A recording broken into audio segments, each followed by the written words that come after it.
Hello, everybody. Welcome to Stinkman. So, say hi, KT. Hi.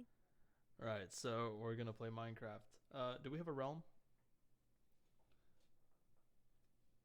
KT, do we have a realm by chance?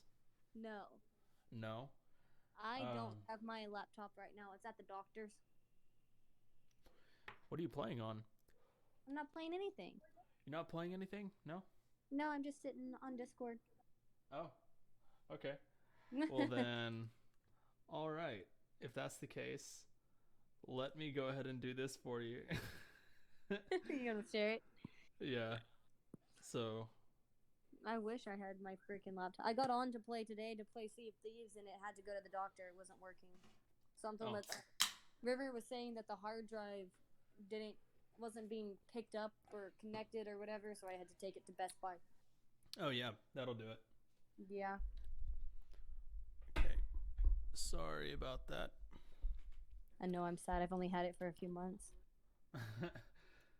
Okay, so let's see here. I'm just gonna start single player. What should we name this, KT? Stinky World. Stink World. Yeah. Okay. Survival. Go to like yes, but the difficulty has to be like super hard. Okay. All right. So more world options. What's the seed that we should put in? What's the seed? What does that mean? So like if you punch in a certain number or value for a seed, it'll generate. It'll essentially generate like a specific kind of world. Oh, I didn't know that. 20 Okay. And this number can be massive too. and 20. Just 20? Okay.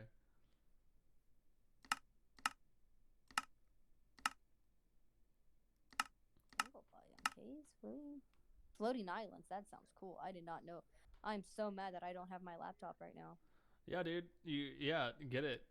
Get it back. I need Okay. for it to be fixed. All right, so it's generating. We need to pitch in for a realm again, though. We do. I That was think fun. River has one. No, River stopped paying it. Oh, cuz no one got on. No one got on it. Yeah, and you know what? I miss the boys too. I know. I miss the guys too. Which guys I'm talking about? Yeah, the boys in Frisco. Yes. Yeah, I know. I think they're all busy though. They're off doing something.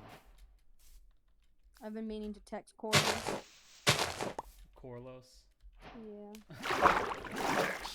Corlos. And the beauty of a man. Oh man, this is being recorded, isn't it? I don't think anyone would care. Carlos is a beautiful boy though. I agree. He's a beautiful boy. Okay, so You know, I'm gonna go ahead and tell him just in case he sees it. just in case he watches this. Yeah, he's a beautiful boy. I still stand by that. Like that dude is a strapping young lad. I wish, honestly, nah, like I like the way I look. I want to try and get a bit slimmer, but like, you know, Whataburger is just too damn good. I feel that. I have gained so much weight recently. It's ridiculous. Yeah.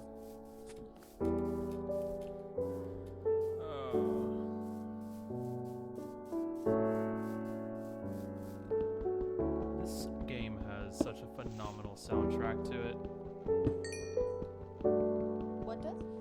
This game. Oh yeah.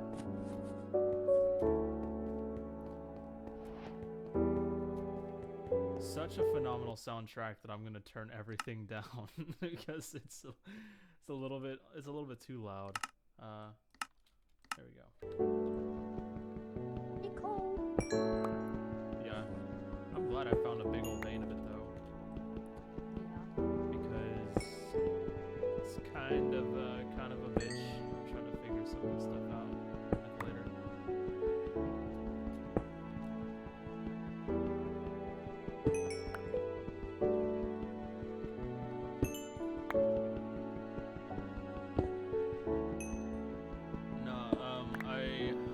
post this on a secondary one that I'm gonna use. That I'm gonna have in tandem with my music streams.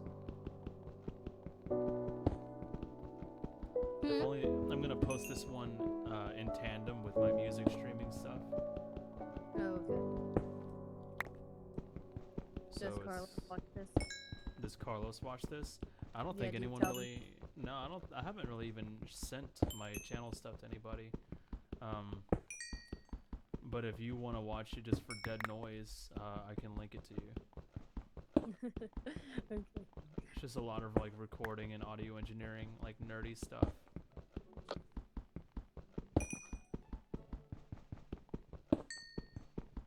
Man, I think after this I'll probably be set on coal for a minute.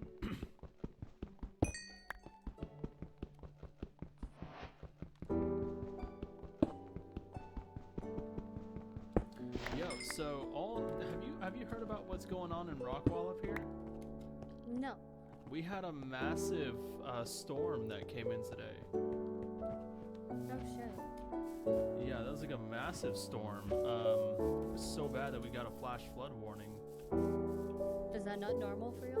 No, not really. And it's supposed to be like this for the next like 11 days. Oh shit. Yeah, so it's pretty awesome. You know, that's what makes me find it hard to believe that we're supposed to have a really dry summer. I know, right? That's what they said, but I don't know. Could be that those boys are onto something over there at the science places.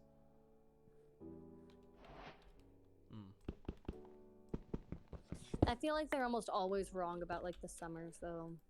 Yeah, and I mean, but it's a really hard thing to like forecast. Yeah, that's actually something that I want to say Vsauce did a video on, where he was like, why can't we predict weather like accurately? And he said it's just because there's so many factors that go into weather that human beings can't predict it. And I mean, I kind of give that to God, where it's like I think I don't think this is the proper context, but it says in one of the scriptures, it says, you know, he sends rain on, I think it says he sends rain on the wicked and the righteous. So pretty much like he is the one who actually determines what the weather looks like, which I can definitely see why for that reason we can't predict weather. So that's why Louisiana got 5 hurricanes, because they had Mardi Gras and God wasn't happy about that. They had Mardi Gras pandemic, and God said, "What are you doing?" and just wrecked them with hurricanes.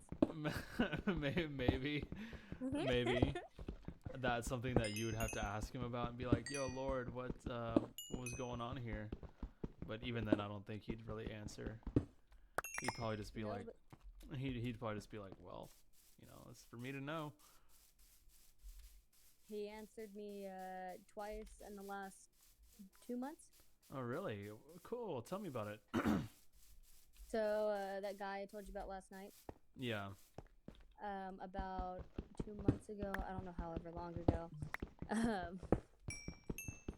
I asked. I was like, "Oh, like I just want to know, is he right for me?" And then that weekend, that guy like ended things. Yeah. And I was like, okay. And you don't have to go too into detail just because it is recording, so I don't want. Well, I'm not gonna go into too much detail, but he was really unsure as to like why he was ending things. Right? He was just like, something doesn't feel right, and I was like, okay. And then I told him, I was like, you know what? I don't know how much he believes in God, but I was like, I asked if you were right for me, like that Thursday, and by Sunday, this is happening. I'm seeing it as a sign.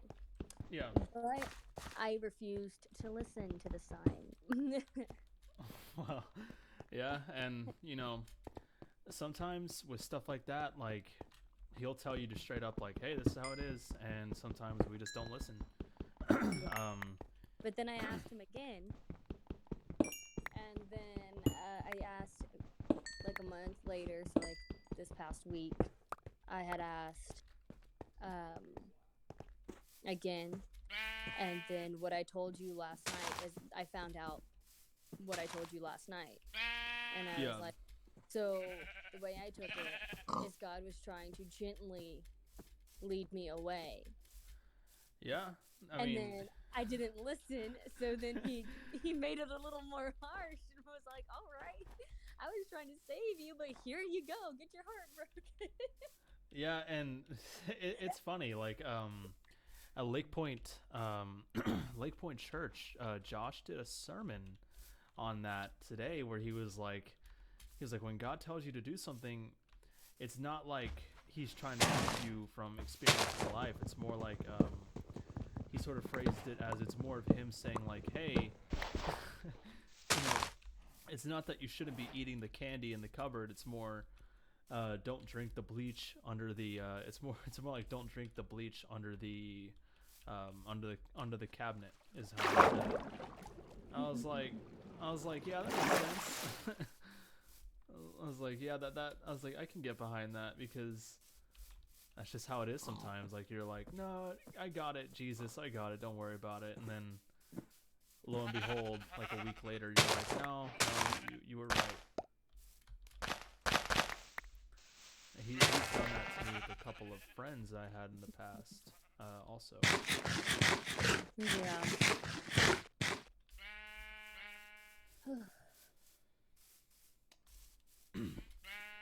But no. What's up? I need to drink some water. Stay hydrated. Hydrate before I dihydrate. Before I dihydrate. Yep. I'm trying to find a village, and I cannot find one. And you're not in creative mode, so you can't fly. No cheatsies. But we had fun cheatsies. Dude, no. Spawning 10,000 chickens in my house and then like waiting till I came back to find them was not fun cheatsies. That was mine and Carlos's bonding moment. Are you kidding me? No, that was you stupid. Had me in tears, laughing. No, I don't care. I don't want to hear it.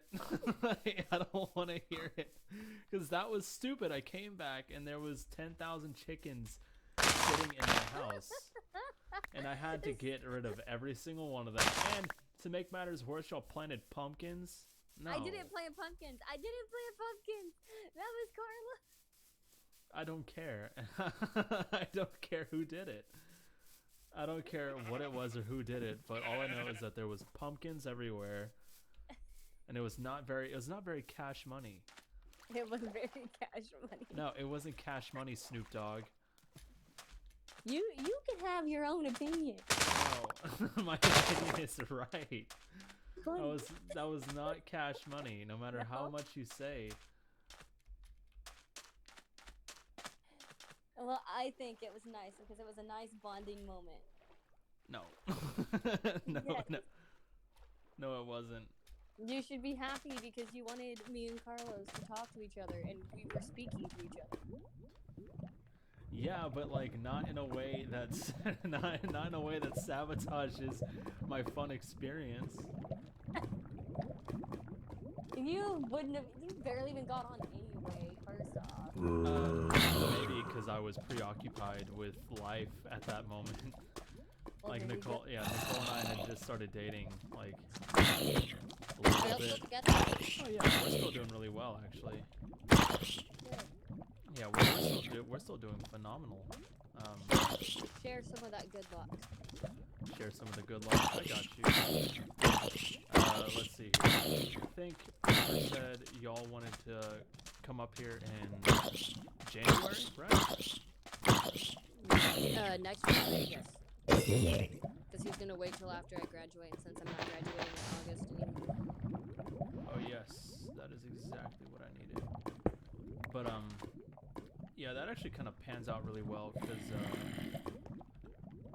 hold on. I have a danger. But that pans out really well because damn I'm trying to carry on a conversation and It's okay. defend myself. The zombies scare me. They scare you? Why? 'Cause they Oh no! Title screen. No. Okay, so that did not go very well. I didn't make it past the day. It's well, damn. Okay. You know, nothing Thank you. would make me laugh as hard as when you played Hotline Miami for the first time and I got Oh, to watch. that was ridiculous. No, that was ridiculous. Like, that was one of the hardest games to pick up. It was very funny. And very entertaining. Watching But, you die 40 times each level. But no, that kind of pans out really well, y'all, coming up here in January, because, let's see here, I'm hoping that a new job prospect will open up. It would be pretty nice. I need to talk to Brian's mom. Why is that? Lisa, she talked about like her job. She talked to me about her job and how like they take in fresh graduates. Like they have a program that they put graduates through. As soon as they graduate, they can go in. Doesn't matter your major or anything. They just take you. Yeah. And then she was talking about how like transfer is easy. So, like I can start in Dallas or whatever, and then if wherever we go, I probably wouldn't go, but just say we go to Denver, Colorado, then I just transfer. They don't pay for the move, but obviously I would be paying for that on my own if I make the decision to go there. And yeah, it's just an idea. Just an idea. I'm hoping that AutoCrib will hire me. I don't know what that is. So AutoCrib actually is a vending machine for auto parts. I'm hoping they'll hire me on as a maintenance worker, because my gas station job is it's not very cash money.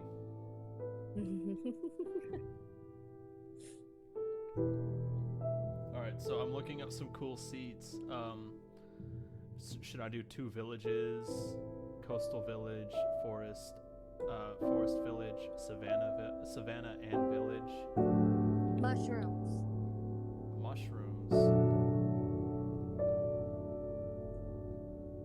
Okay, so there's no mushroom villages.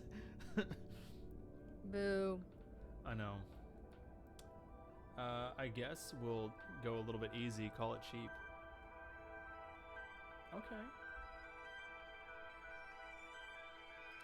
Because Forest Village isn't too bad, but like... Oh, whoa, 2 next to each other. I think I actually got this one by accident.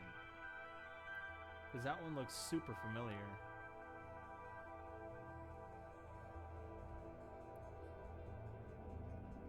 Do 5,782. 5,782. Yeah. No, I like this coastal one actually. So I'm actually gonna take that, and I'm going to do 15. 15. All right, KT. So the last one you told me to put in killed me, and I'm not too kosher. That was not too kosher. Do 1. I don't know. No. 0. A 0. I don't know. Like, I don't think that's a good idea. Do 1,975,642,123.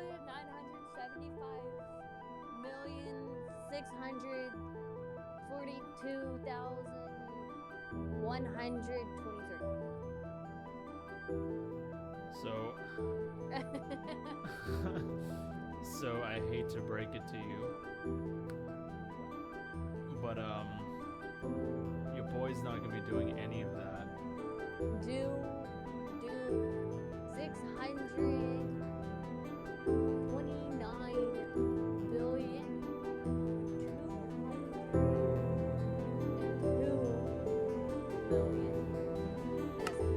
0 after that. No. I already got a seed loaded up. No. I stopped with that million because I didn't want to keep having to think about number placements as I got. 90, 90, 90, 90.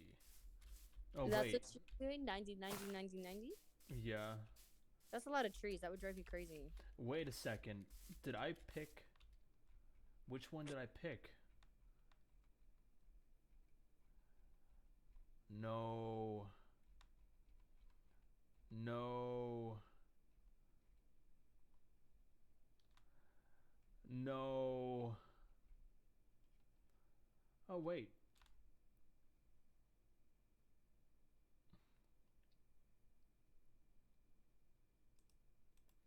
Yeah, that's the same one that I just put in.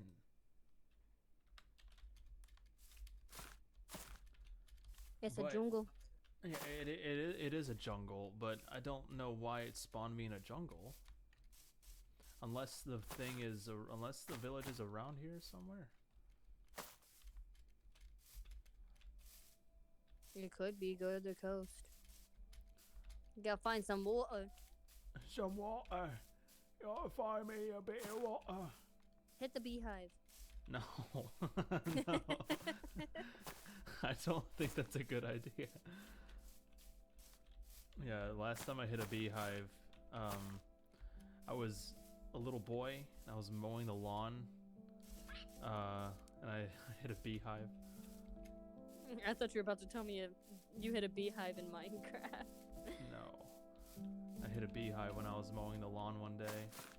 What's down there? Water. It's some water. You almost hit sand. You're right, but you're not right.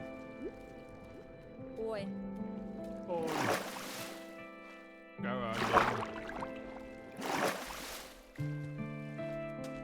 Okay, so we're still in a jungle.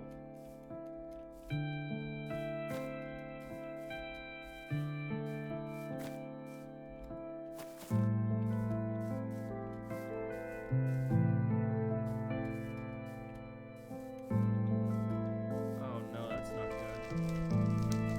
This entire jungle is gonna burn down. There's a lava block spawned right on a tree.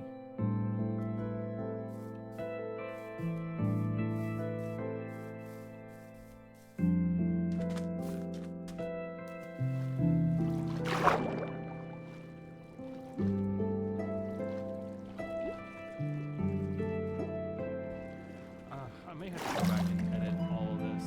I kind of don't want to.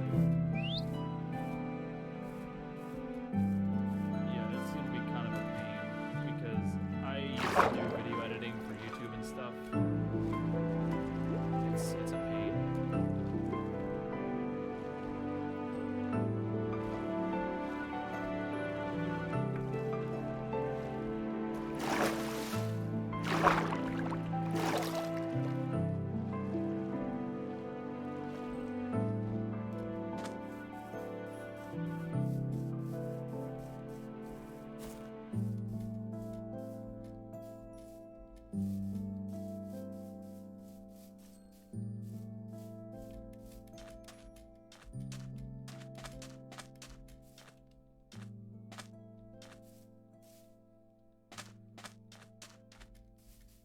Oh, hey, look.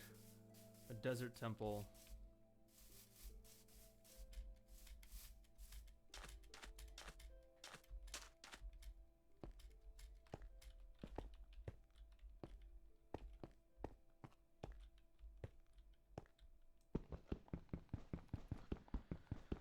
Oh.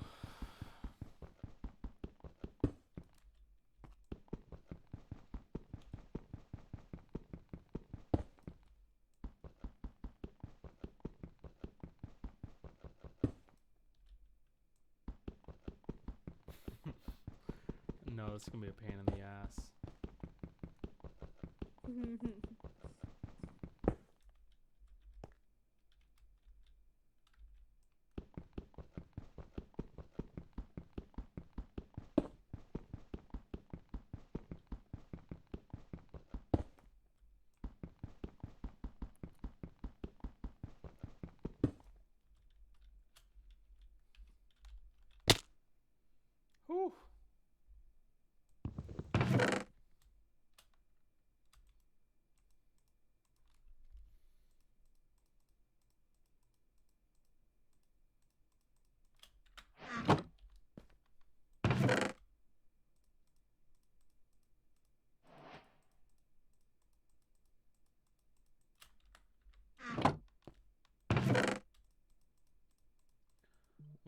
It was a nice haul. Why are you in the dark? 'Cause I'm raiding a temple. But I know for certain that if I step on that block, I will die.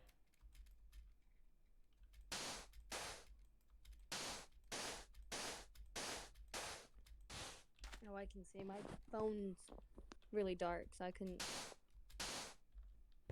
Oh. I was like, I just see pitch black. What do you mean you step on that stone? Yeah, no, that was a pressure plate for a temple trap.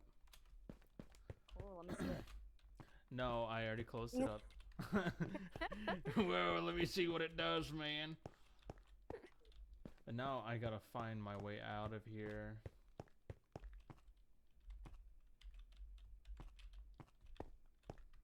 Oh.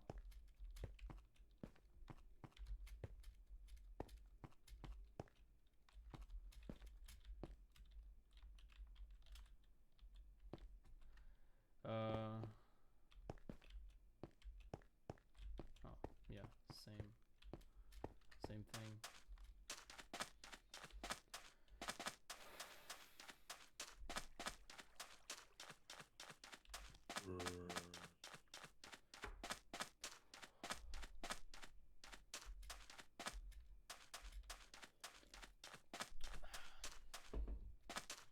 Yo, you see that?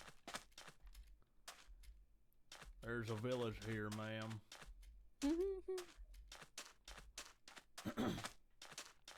Wait. I've had this seed before. I know for a fact I have. Because right over there was a desert temple.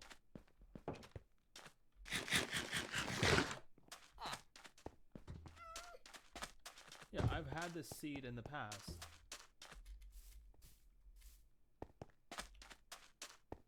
Not too schlabby, man.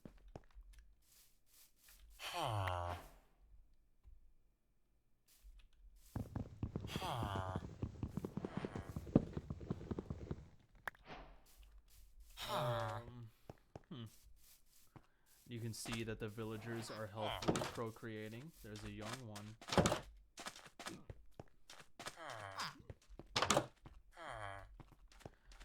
Why is River not on? Good question. I don't know. Yeah. No! Okay. Did you just fall in a ravine? Yeah, I did. I sure did. Yeah, I've had this. I've had this one in the past. I know exactly what this one is. Well, get out of the ravine. But I can't do that now, can I? Can you really not? No, I can't. When you fall in a ravine, you can't get out? I don't have any tools, Katie. It's sand. No, it's sandstone. Oh. Well, that sounds like a personal problem. Sounds It like you need to does. make No, I don't have any. No, I can't. Well, what are you gonna do? Die? No, that's not an option. Live down here for the rest of your time? I don't know, dude. That's a good question. I don't know what to do, as I've never had that happen. I would be like, hey, spawn, spawn and drop me a tool, but I can't.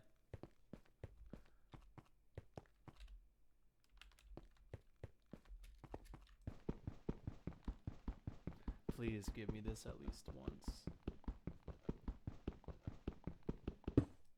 No.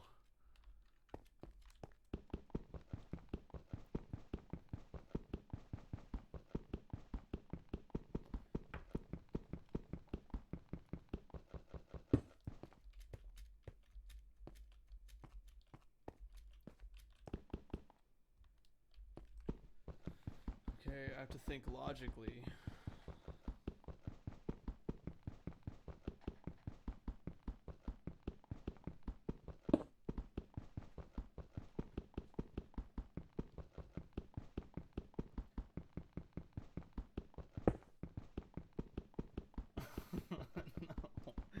is the worst case scenario. And it's about to get dark.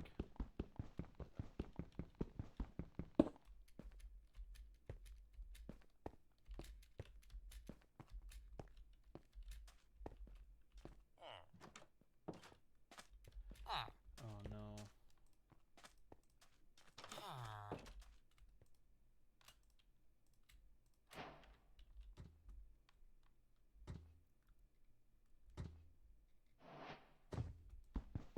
Oh no.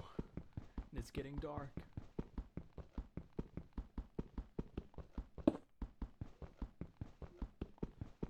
Okay. Maybe.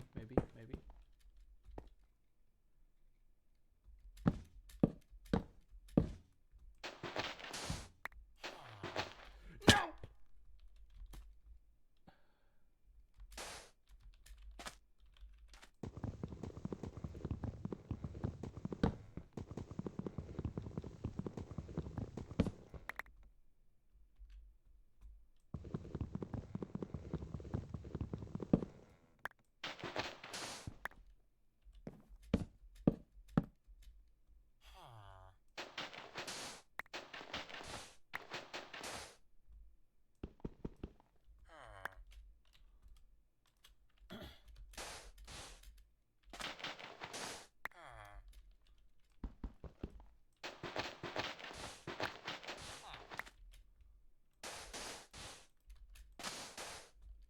Okay. We did it. Those villagers live on some really treacherous land.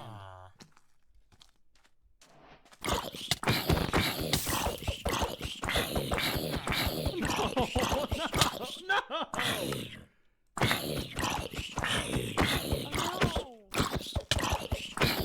Really? Pick some sand up. I don't have any. Well, now I'm good. Yeah, I'm good now, but like, you see this? You see what this game does? Like this right here. Like, this isn't kosher.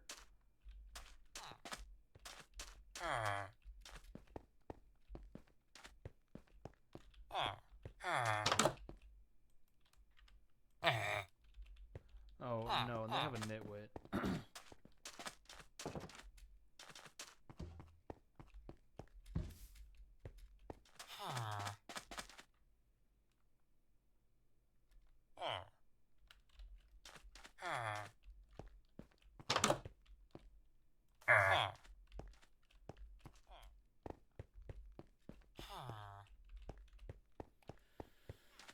Oh.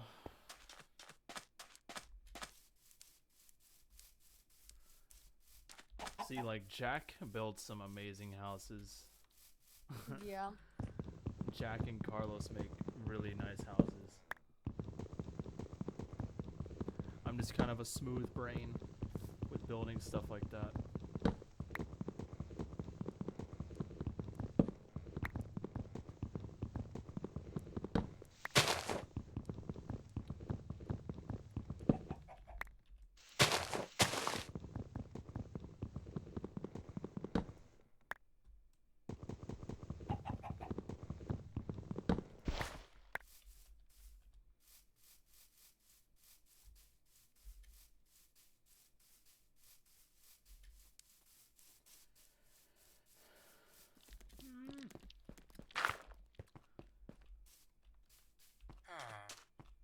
See, like, look at this, KT. You see this?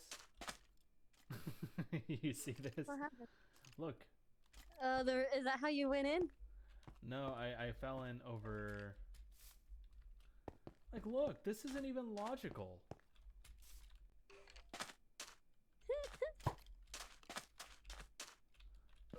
Did you get yourself some tools? I'm gonna make some sticks, and then I'm gonna build a hatchet, and just go down there and do stuff. See, like this. This isn't even logical.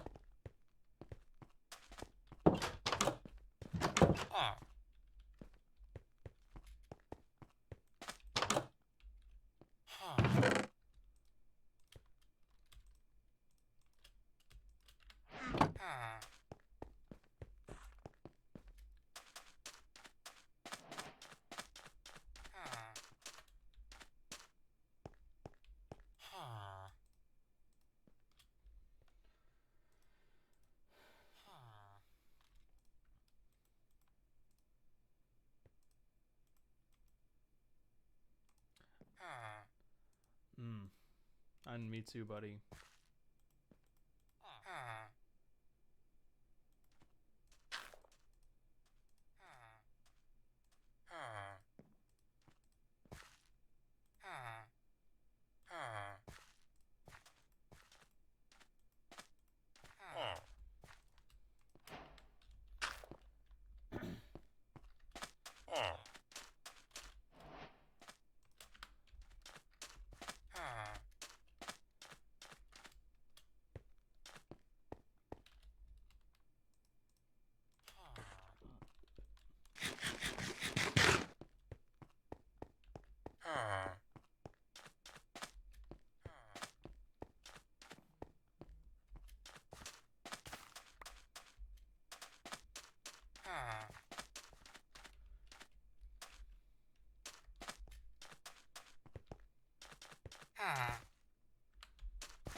Yeah, no, something about this has to get fixed.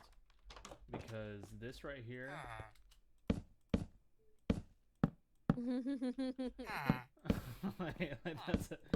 that's a big no from me.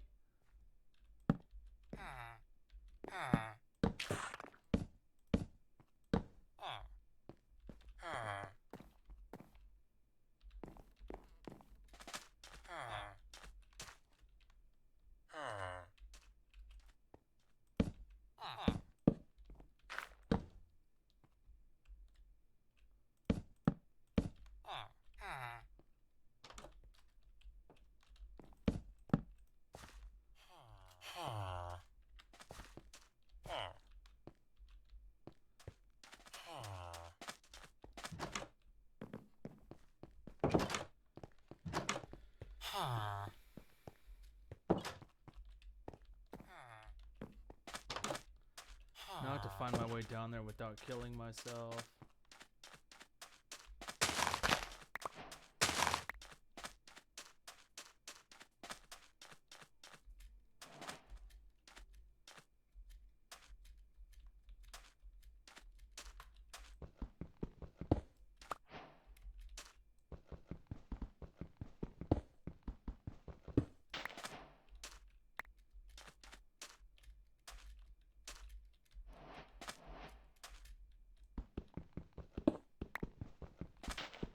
Why are my cool Minecraft jams not playing? Do you know, KT? Why they're not No. doing that? Why are they not playing, KT? I don't know. You should. They just play whenever they play. So, the most agitating thing that happens to me when I work at the gas station is someone will ask me a question that I don't know the answer to, and they're like, someone will ask me a question like, "Do you know why this is?" And I'm like, "No." And they're like, "Why don't you know?" I'm like, "'Cause I don't." And they're like, "Well, you should." I'm like, "No, I shouldn't." I'm like, "No, I don't know what you're." I was like, "I don't know."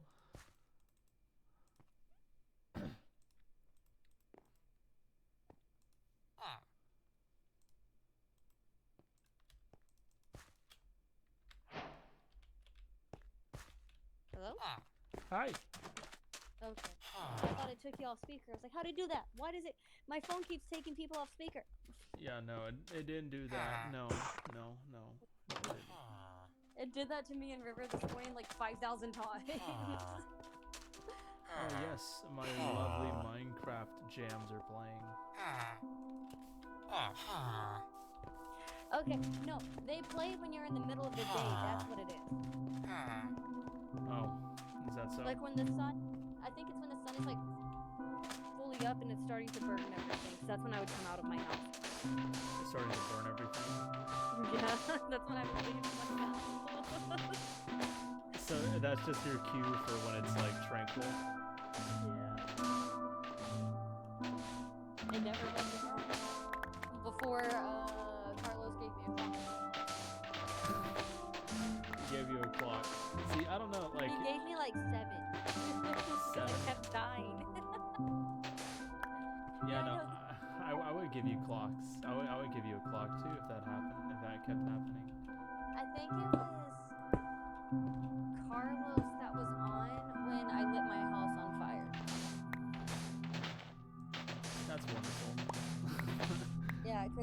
I went and he did a prank where I cleared out all the trees and all that. And then we need those I had trees. like the flint and steel in my hand, and then I went to go to bed and I forgot to take it out of my hand, so I lit my bed on fire, and then my house caught on fire, and then I caught on fire, and then I died, and then I respawned back inside the house that was still on fire, caught on fire again, and it was just constant. So like Carlos kept getting the notifications of like me constantly dying. Yeah, I think I bought the realm at first, and then after a while I was like, oh hey, everyone likes the idea of having this thing. I was like, so I might as well just try to keep it up, and then money happened.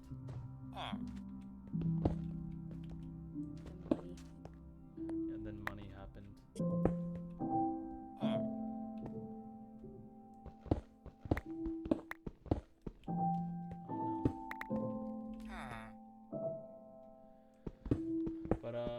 But yeah, Nicole and I are doing well.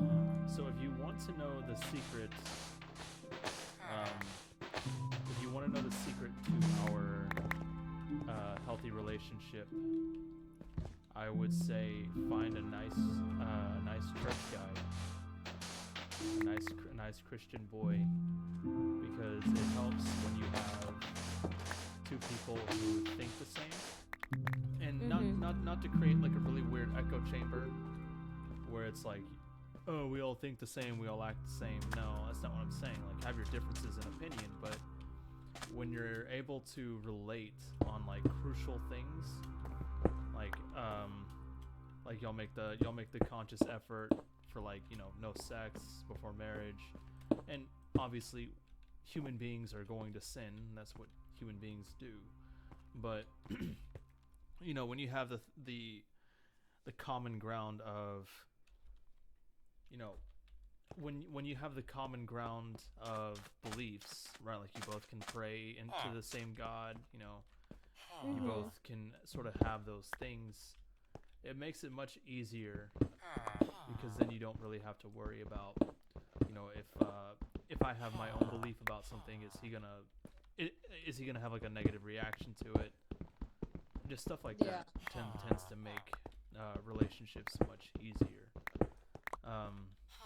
The way that I kind of heard it phrased, this lady had an autistic son, and she was like, yeah, if my husband and I didn't have the same faith, then we wouldn't be able to approach the same issue the same way, right? And so, like, from there, it just kind of clicked, and I was like, wow, that makes sense. And plus, you have the extra layer of, like, and hold on real quick, I gotta respond to Nicole. Sorry, stream.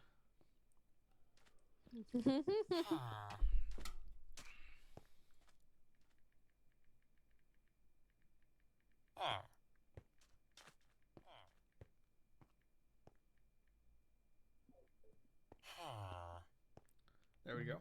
All right. But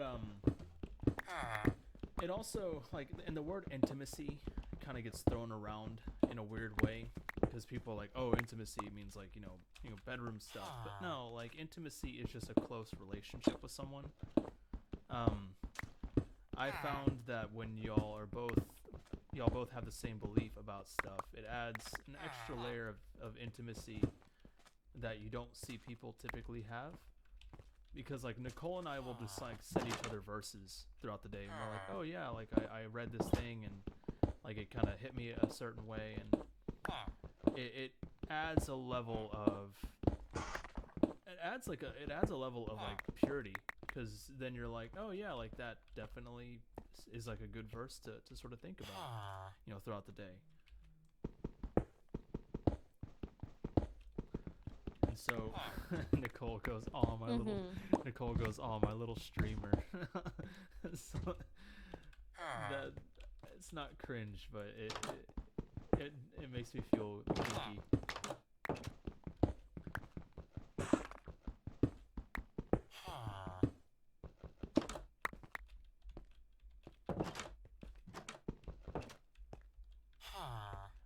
does that sort of help you out a little bit, or I guess does that like narrow Yeah, down? I'm not gonna go out of my way to look. I just want it to flow. And the really pretty thing about relationships is that if you ask the Lord and be like, hey, just send someone, right? Just send someone. The really cool thing is that He'll open your heart and your mind to start looking at people that you wouldn't typically consider. That's actually kind of what happened to Nicole, because I mean, in my head with stuff that I've been struggling with, I for a long time it was like she has to be a model sort of attitude where I was like, oh, she has to look perfect. She has to be perfect. And then one day I was like, no, I was like, Lord, just like soften my heart, and I was like, just soften my heart and sort of change my opinion about this sort of stuff, and open my eyes to see people for how you see them, not for what they look like, entirely. Like obviously, it's gonna sound shallow, but there has to be a level of attractiveness. Like obviously, like you're gonna wake up and see them every day at a certain point, but when you're able to sort of instead see it as, this person doesn't have to be perfect in every single way. Like they can have their flaws.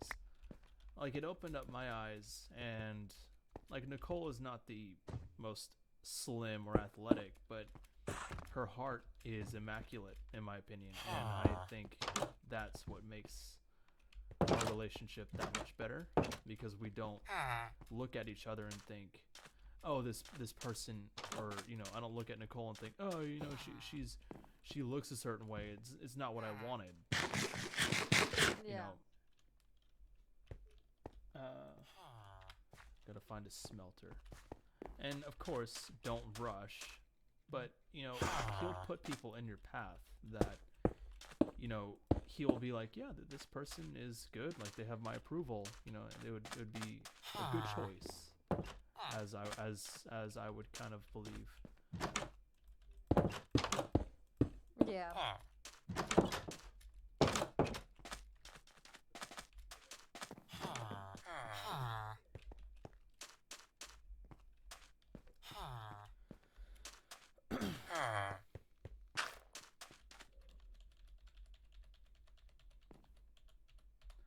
I'm gonna regret throwing all that sandstone away.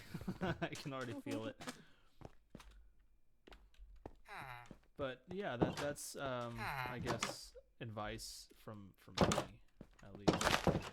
Because like Carlos, for instance, phenomenal dude. Like when you actually hang out with him for a prolonged period of time, this is just an example. I'm not saying like, oh, him, but him as an example, or even Jack. Like those guys they have a phenomenal heart, like really, really solid guys that if I had a sister, I would be like, yeah, like if you wanted to date my sister, you could. Like that's how highly I view those guys. And so, oh, thank the Lord, I did not crush that iron golem. But yeah, like those are the kinds of people where it's like, even with Jack, it's like, is he like the most handsomest dude ever? No, but he's not. I hate to say it like this, but he's not fugly. He's a strapping young lad as well. Neither am I the most. You're recording. Yeah, but neither am I the most attractive person on the world on Earth either. But Carlos is. Carlos. Yeah, I'm not the most attractive dude ever, but like I like to think that I'm a nice person and that I am a nice individual. Yeah. But that's just kind of the way that I viewed relationships after a while. It's like, are they perfect? No, because human beings are inherently flawed. We're sinful by nature. Like we're inherently flawed, and sinful does not mean extreme wickedness like some people like to think, like gross debauchery, like sacrificing pigs and goats and stuff just for the hell of it, or like torturing animals. No, sin is simply miss the mark. That's what it means. It's an archery term to meaning, miss the mark. And so when people are inherently sinful, it's like they're not going to be perfect. Like they're not going to be the type of person that you would see like they're not going to be perfect people. It's just not how human beings are. Like someone who looks like they have it all together could actually be the shittiest person on the face of the planet, you know?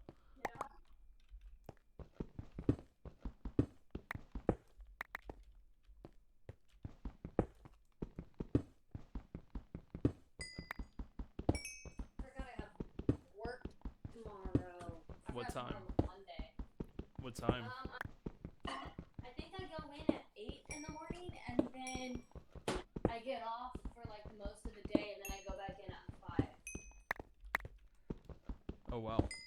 I work like 2 or 3 hours in the morning, and then 2 or 3 hours at night. And that's about it. Maybe, what are you doing? You hungry? Your puppy is cute. She's sweet. She has gotten to be so stinking sweet, and not so much of a turd head. A turd head.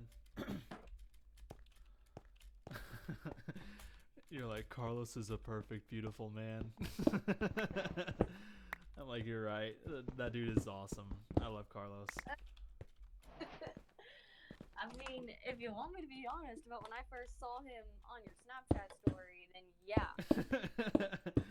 He is a strapping dude. I will say, like, Carlos is a handsome boy. And I love Carlos. Like, why do you think I was so excited to go to Dallas? yeah. No, he's a good guy. Like, again, like seeing it from like the I would let you date my sister kind of person. Like, I would honestly I would be like if Carlos asked me, like if I had a sister who was about our age, and Carlos was like, hey dude, like I kind of have a crush on your sister, and like I'd love to date her. I'd be like, dude, I know you and I love you, like go for it, you know? Like that's how much I guess that's how much approval of Carlos's character I have, is that I would be like willing to let him date my sister if I had one. Yeah.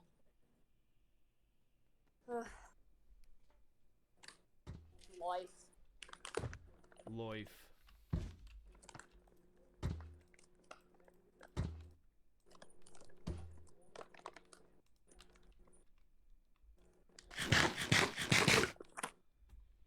So, back on the topic,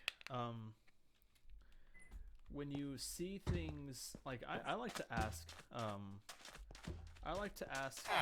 God sometimes, and or rather, not I like to ask him as if I'm still asking him the same thing. But when I was getting into relationships, back into it, because I felt like, I'm ready, like I've gotten a lot of personal stuff sorted out. When I was going back into it, I remember asking him. I was like, Lord, help me see the things that you see. Like, help me see the beauty in people that society does not deem to be beautiful. And like, it opened up my eyes to start actually. It opened up my eyes, and I was like, I met Nicole, and I was like enamored by her. I was like, wow. I was like, this was such a wonderful thing that I had asked him to do for me. Yeah. I liked y'all's little honeymoon phase, and y'all were always together and stuff. I wish she got on the Discord. Oh my bad. So I wanted to talk to her. I wanted to see us get along like gracefully. Oh yeah, and she just doesn't like. I love her to death, but she's kind of a boomer when it comes to technology. She's kind of a boomer when it comes to like Discord and whatnot, and so. I was too until Scott showed me. Yeah, and I try to show her because I'm like the guys want to meet you, the guys want to meet you, and she's got some real bad social anxiety, and so I try not to put that kind of pressure on her because she's like, what if they don't like me? I'm like, honey, I'm like, if they don't like you, then like it's whatever, but like I like you, and she's like, Okay. yeah, The fact that if we wouldn't like someone without valid reason, just, I can't see that happening. yeah, but you know, Everybody likes Victoria and stuff too. Like, I even like Victoria. Everybody loves Grace and stuff. yeah, it's just her anxiety. Yeah, She's and I got get it. it. Yeah, she's got it really bad because she's like, what if they don't like me? I'm like, honey, I'm like, they're going to like you. Like they know I have a really good judge of moral character. Like and they'll tell me like, no, like this isn't the kind of person that's right for you. Like there was a girl I was dating, Allie, and everybody liked her, but like when, and this is kind of getting personal for the stream, but like when the stuff went down with my personal life, like she up and left, and I know. I she remember. yeah, she up and peaced out, and I was hurting. Like looking back on it, like I'm kind of glad she did because she spared herself of some really dark times for me. But you know, it's kind of what it is, you know. But all the guys are like, "No, man, no, man, like that's not cool." I was like, "No," like looking back on it, I'm like, "No, man, like she did what she should have, which is like left God to sort of like she left me and allowed me to, I guess she left me and let God is a good way of saying it." Yeah. I can't remember what I was doing. Come on. Come on. All of you, let's go. 1, 2, 3, let's go. 1, 2, 3. Come on. Let's go. No. Let's go. Let's go. Oh my god. Trying to herd all these dogs makes me feel like I'm a freaking shepherd or something. Shepherd. Yes, that word. Nip their heels, speak their language, and bite their heels.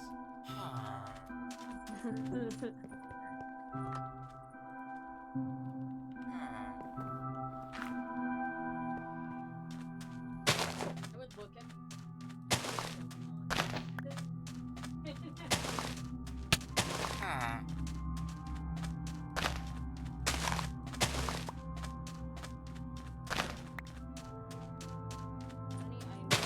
Xander, I'll be right back. Yep.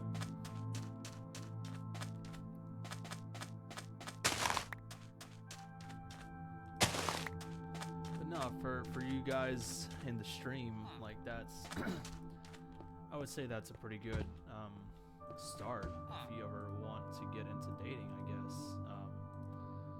I'm not really good at, I'm not really good at, I guess, putting together, I guess, wisdom. It's just stuff that the scripture tells us is, it's just stuff that the scripture tells us is good and right for dating and anything of the sort. So I try to stick to what it says and sort of let the book speak for itself on those kinds of things, because we can be very quick to assume that we know who's right for us when in reality we don't. Amen. Come on. Mika, let's go. Turds. All of you. I didn't even know KT was listening to that. Yeah, I came back.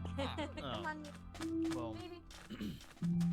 well, yeah, I guess that's yeah, I guess that's part one of the sermon then. I lost a dog. You lost a dog. Do you know where you lost him at? Somewhere in the house. I've got Mika right here, Maeve in my arms. I don't know where Sunny is. Don't growl at me, bitch. Sanishka. That's right. Put that dog in her place. Was that the puppy that growled at you? Yes. Yeah. Dude, I am a sucker for your puppy. Like, I am a sucker for that. Oh, she is so sweet. She gets grumpy. She only lightly growled at me because she was sleeping and I woke her up. And puppy breath. Yeah, she's past that stage, sadly. A puppy breath. That was like the most fun part of having a puppy. When my labs were really young. I remember Sassy, my yellow lab back in Corpus. She was like she was little, itty bitty, but she was a fun puppy. Disuda! Sanishka! What the?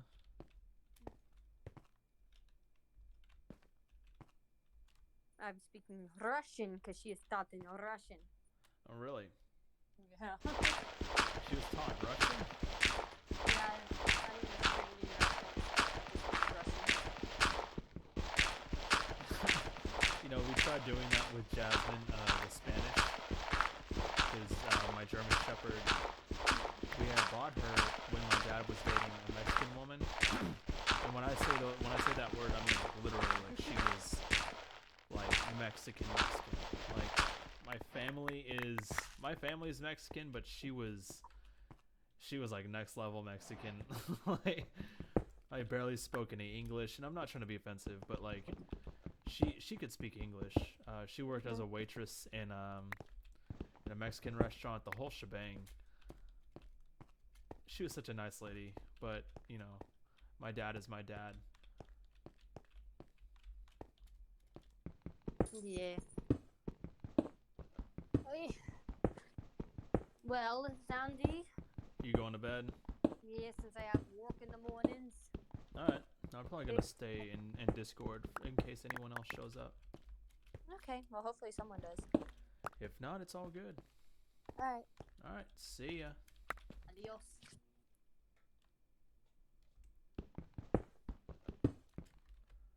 Alright.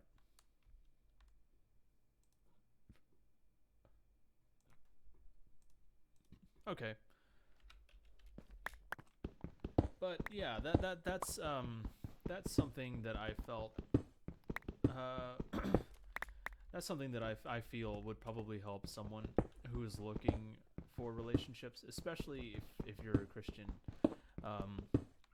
In case y'all didn't know, I am going to school to be a pastor, and so I just like taking moments like that and helping people out with stuff that they have, like I guess questions that they may have about certain things.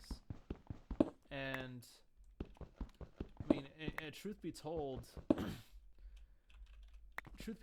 when it comes to relationships, like that's something that everyone thinks about, because obviously, like, we're human beings. We want to couple up and we want to start a family, and there's nothing wrong with that. There's nothing wrong with wanting to start a family at all. There's nothing wrong with wanting to find affection, wanting to find validation through another human being that isn't God. Like, that's why he created Eve, right? Basic, but hold on. Let me put this in the furnace so I don't lose my train of thought. But you know, that's why he created Eve for Adam, is because he wanted us to be able to receive validation from someone who's not him. Like, he created us to be together, and you know, the desire to want to meet someone and to be happy with another human being is a completely natural desire. And even so, the same thing can go for for romance and well, to be frank, the same thing can go for sex, right? Like, we all, that's just human nature. Like, we like sexual activity. It's just what we like. We're human beings. It's what we're designed for in creating other people. But you know, sometimes in our desire to want that sense of validation, we lose sight of what's actually important with relationships. And what's important is realizing that, oh, I just got rid of my sticks. But what's important in realizing,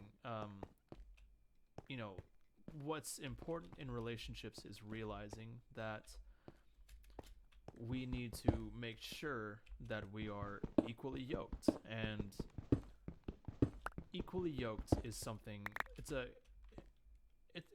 a concept where I guess the Christian needs to make sure that they're dating someone who shares the same faith in Christ. Just because, sorry about that, I'm very sorry. Just because, as I had mentioned before, I had read a book on this a little while ago for one of my classes. I think it was pastoral theology, where one of the biggest stresses in a relationship is not having the same faith that your partner does. Because we find someone and they look right, they smell good, the whole shebang, the strapping young lad, as I call him, and we think they are the best choice for us, and we often think, oh yes, this person is good, they're right, they're the right one for me. And then a couple months into the relationship, and you realize that a big issue pops up where it requires both of you to make a big decision with each other. And it just, when one of you refuses to pray because you don't believe in God, or you pray to a different deity, or you pray to yourself if you're a spiritualist, like a lot of new age spiritualist kind of stuff,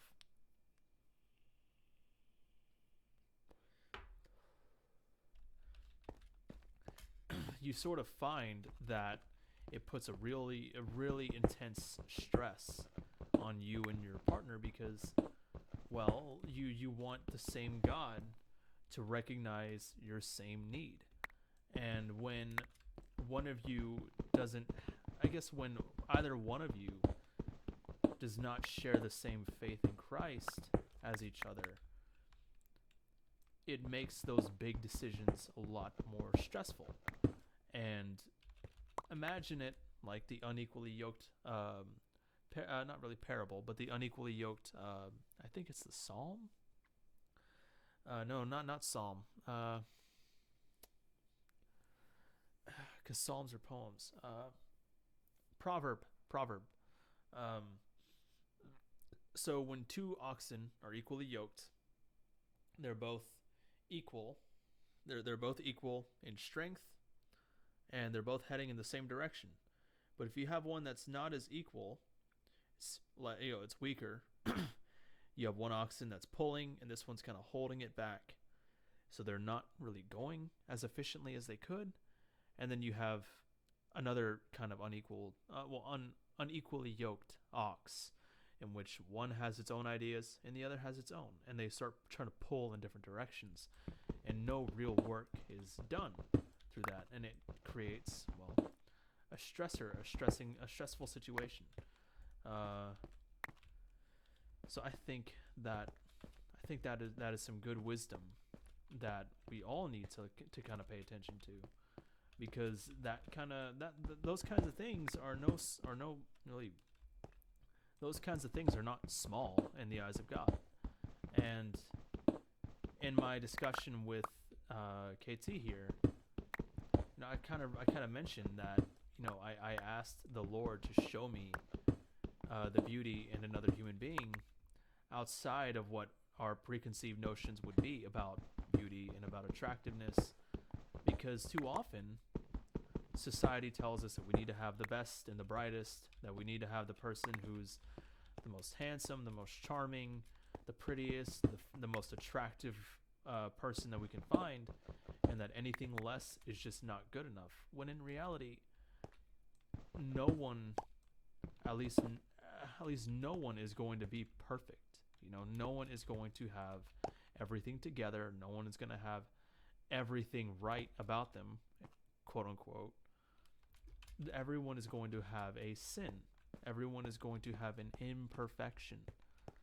And when you put that kind of pressure on another human being to be perfect, that in itself creates a whole myriad of issues that, like, it opens up another can of worms in the process of trying to find a compatible partner. And it's just not good for anyone, because we have this preconceived notion that this person needs to be perfect in every way, shape, and form, when human beings are inherently flawed. And so when you take that out of the consideration and you start to sort of look at the person for who they are, it opens up the dating pool, because now you're not looking for America's next top model, and instead you're looking for someone who's going to treat you with, a little more than a modicum of respect. They're not going to see you for your wallet. They're not going to see you for the car you drive, for your Instagram follows. They're going to see you for the human being that God created you to be. And that in itself has a real beauty about it, because it takes the stress out of dating, because now you don't feel like you have to perform according to what I guess natural human standard would be, where we have to perform in order to find the right person.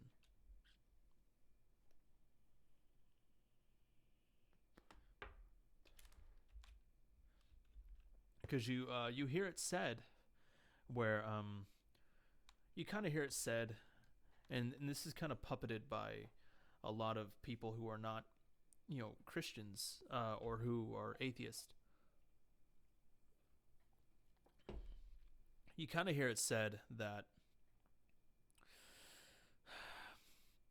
human nature is to perform, right? In order for us to find a compatible mate, we'll have to go and find the best, the brightest, the most intelligent, the most attractive, and that's just human nature. That's just human nature is what they'll say. That's just how our process of evolution has designed us to think and how to feel about the relationship process. But when you take that out and you really start to look at it, you're starting to sort of see it not in a pessimistic sort of way, but you're really starting to kind of see it for its own flaws. Because, I mean, if you're a Christian, right, specifically for Christians, this message, when you sort of look at that argument and you sort of look at that way of thinking, that rules out a good that rules out a good portion of the population, and says, no, you're not fit to experience a full and sufficient life. When in reality, there are a lot of people on this earth who, at least, in God's eyes, are sufficient for marriage, and they are sufficient for a healthy, stable relationship. It's just not good to put that kind of pressure on people. And I'm not the kind of person who's like, I'm not the kind of person who's very much like don't fat shame, but more of thinking in terms of just removing the perfectionist, I guess, moral attitude just removing the moral perfectionist or physical perfectionist aspect of the dating scene. Because at least in what I've observed, it is the case that a lot of people think that I need to have the best and the brightest, and that I need to have the most attractive. And don't get me wrong, attraction is key. There needs to be something about that person that you find attractive. Like that's just the first thing you notice when it comes to a relationship, is how pretty or how handsome they are. And you can't eliminate that, and there's nothing wrong with seeing at least a bit of the physical attraction. But making that the only thing you base your relationships on is not healthy either. I'm going to put it in terms just a second. Let me get inside my house. Like, I'm going to put it in relatively simple terms. It's like, if you paint gold over a turd, you still have a turd, right? You can't spray paint a turd and call it gold, because underneath the gold is still a turd, you know? You can't really you can't spray paint a turd and call it gold. But if you have a chunk of gold that is just covered in dirt, then you can still wash away the dirt and have a good piece of gold sitting in your hand.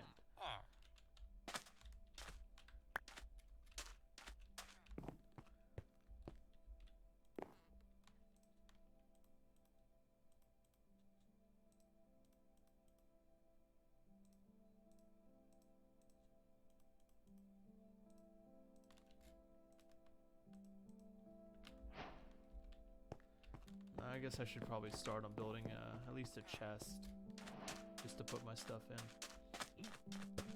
Sorry. Because I was not always a fat boy. I was not always hefty, and that's just kind of a testament to how people change over time, right? The way you looked in high school, you may have been the cutest cheerleader in the school. You may have been the most attractive person on the cheerleading team. But if you're not that attractive anymore, then that kind of shows you that over time looks will change. And likewise, you've seen those people who in the past were not exactly the most handsome or the most attractive, and then something happens. I guess they wake up one day and decide something needs to change.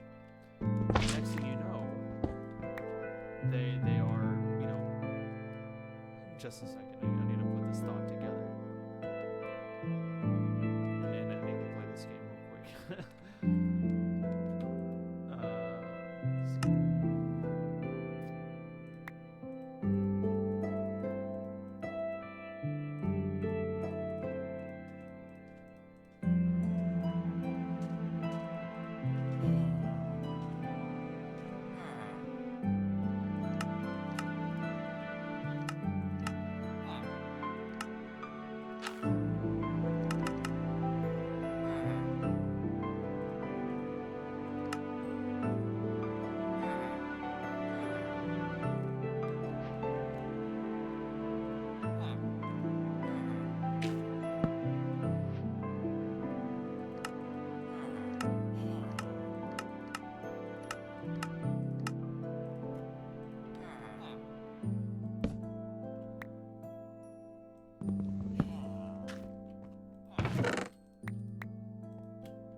Okay, now I've got at least some of this figured out. I had to get some of this in the chest, because it was starting to get on my nerves that I couldn't put anything away.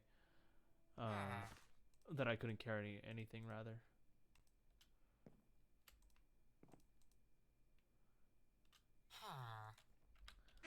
Alright, so now I can put my thoughts together.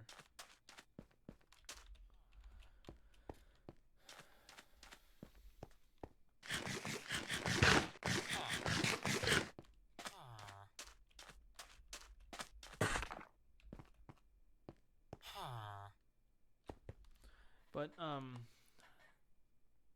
tying back to relationships,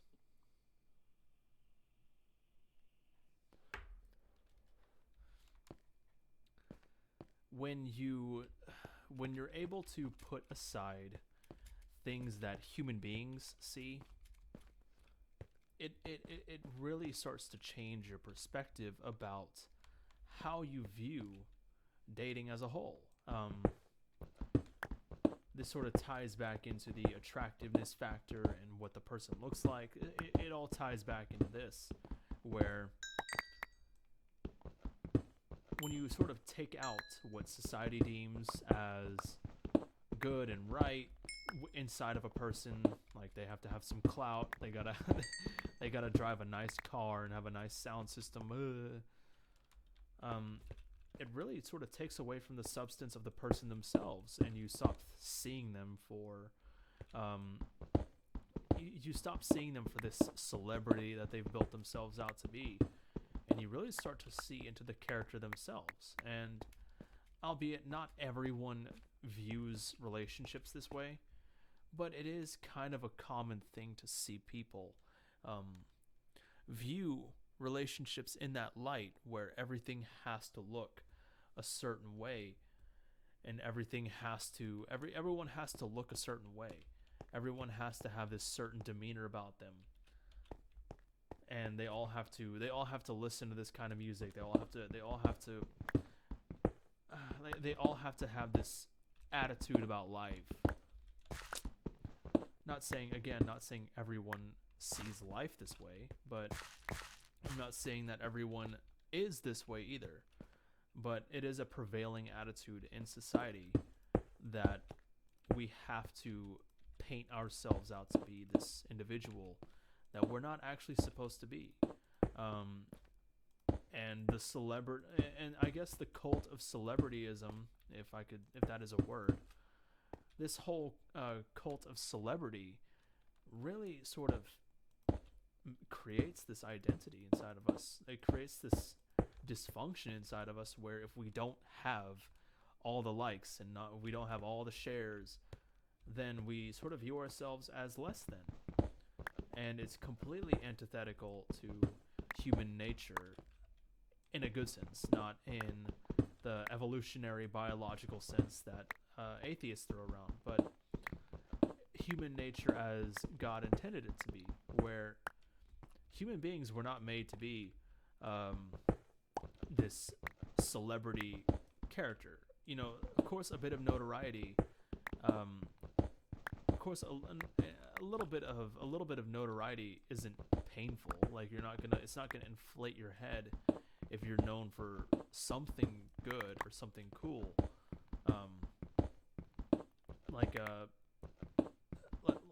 Let's say you invented a new technology, or made some kind of archaeological discovery that changed people's minds about history and about the way we view human civilization.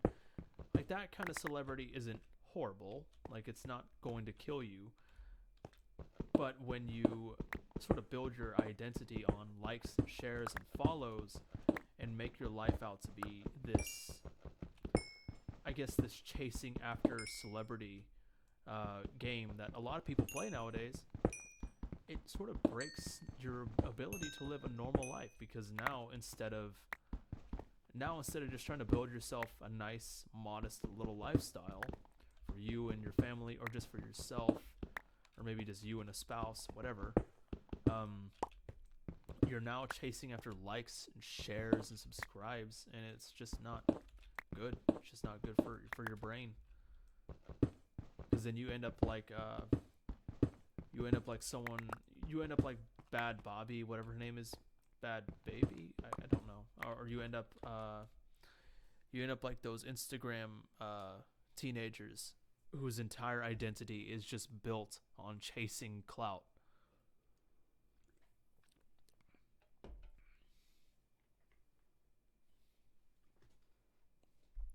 And this sort of gives credence.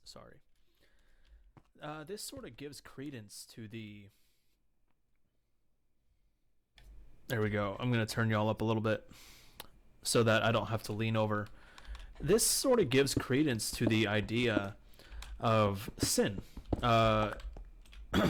where sin is essentially, in a theological sense, sin is gratifying fleshly desires. That is a theological, philosophical, I guess, concept of what sin is. Not only is it imperfection, but it's also trying to gratify.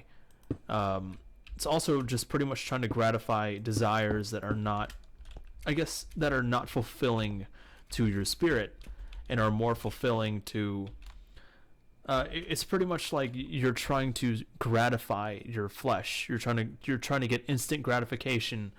You're pretty much trying to seek after instant gratification is what sin is. You're trying to subvert.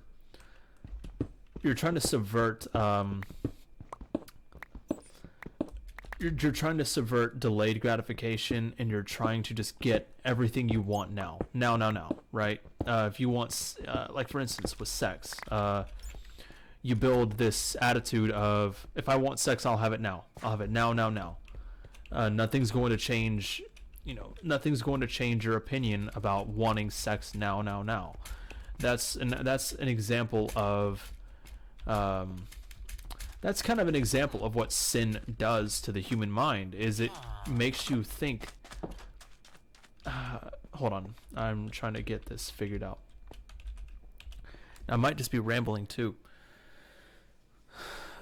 So while this plays out, I'm gonna try and while this sort of plays out, I'm gonna try and put this together in my head.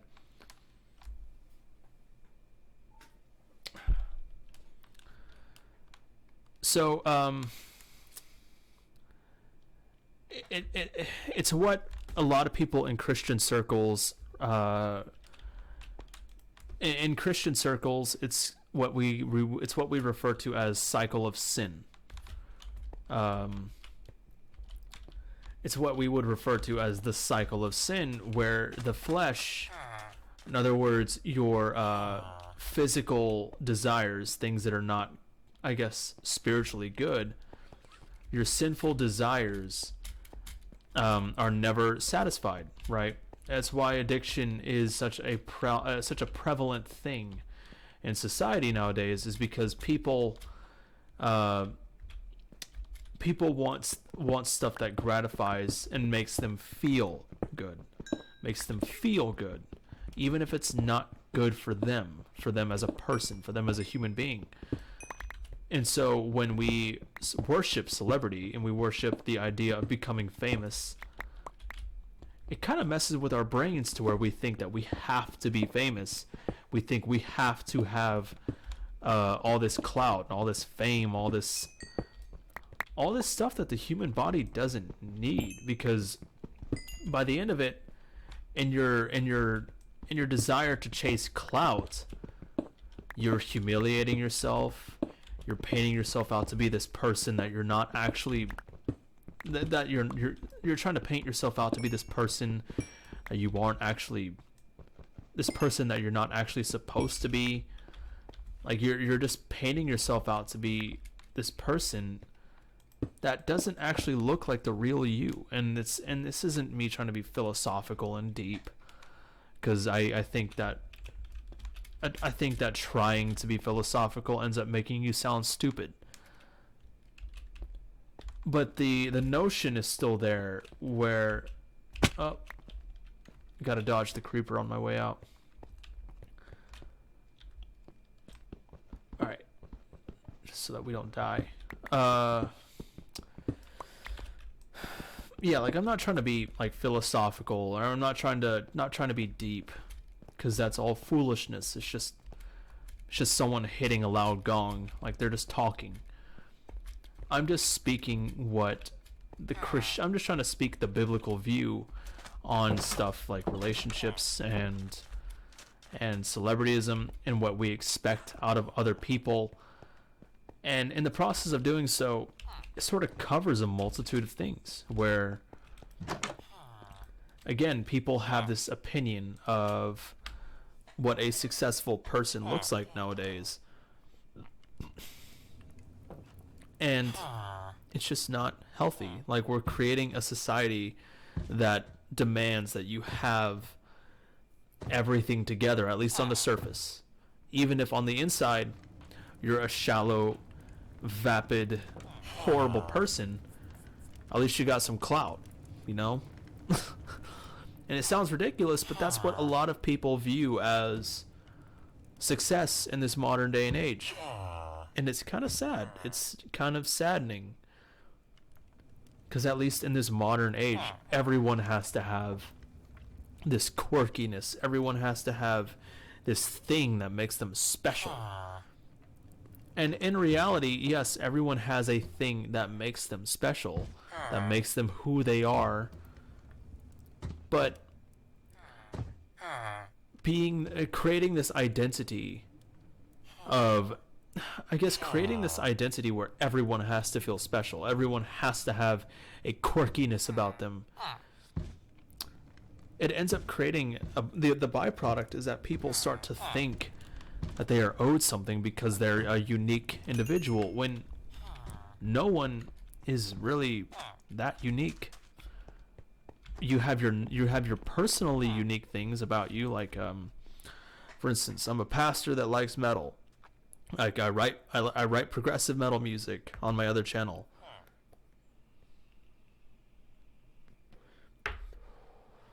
Yeah, I'm a pastor who writes metal, music, Christian metal, and I do streams for my composing, and I stream games. Everyone has a thing that makes them somewhat unique. But just because I have a thing that makes me unique to who I am, doesn't mean that it doesn't mean that I demand, or that I can make demands of people, I guess, worshiping me. I guess that's a good way of paraphrasing it. I guess that's a good way of sort of summarizing how I feel about the topic. Is that we expect people to worship us for nothing, really, for no real reason. Like, did I live a perfect life and sacrifice myself on a cross for the sins of mankind? No. That would make me unique if I lived a completely perfect life in every sense of the word. And if I lived according to God's will every single day, never failing, never messing up, not even once. I'm trying to think and talk.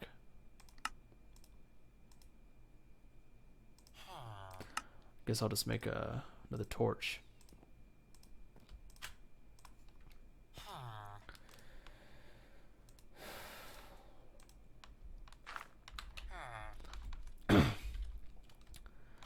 There we go. But yes, now that takes us back. So, just because I have a quirky thing about me, a thing that separates me from my peers, it doesn't mean that I can make demands that people worship me, or that it doesn't mean that I can demand that people, I guess, follow me, and I can't really demand anyone to, I guess, see me for my quirky uniqueness as a pastor that likes metal, as a pastor that writes and listens to excessive, copious amounts of metal music, and even does like screams and gutturals. Like, I can't expect people to be like, oh yeah, your quirkiness makes you so unique. Worship me. Like, get down on your knees and worship me because I'm cool.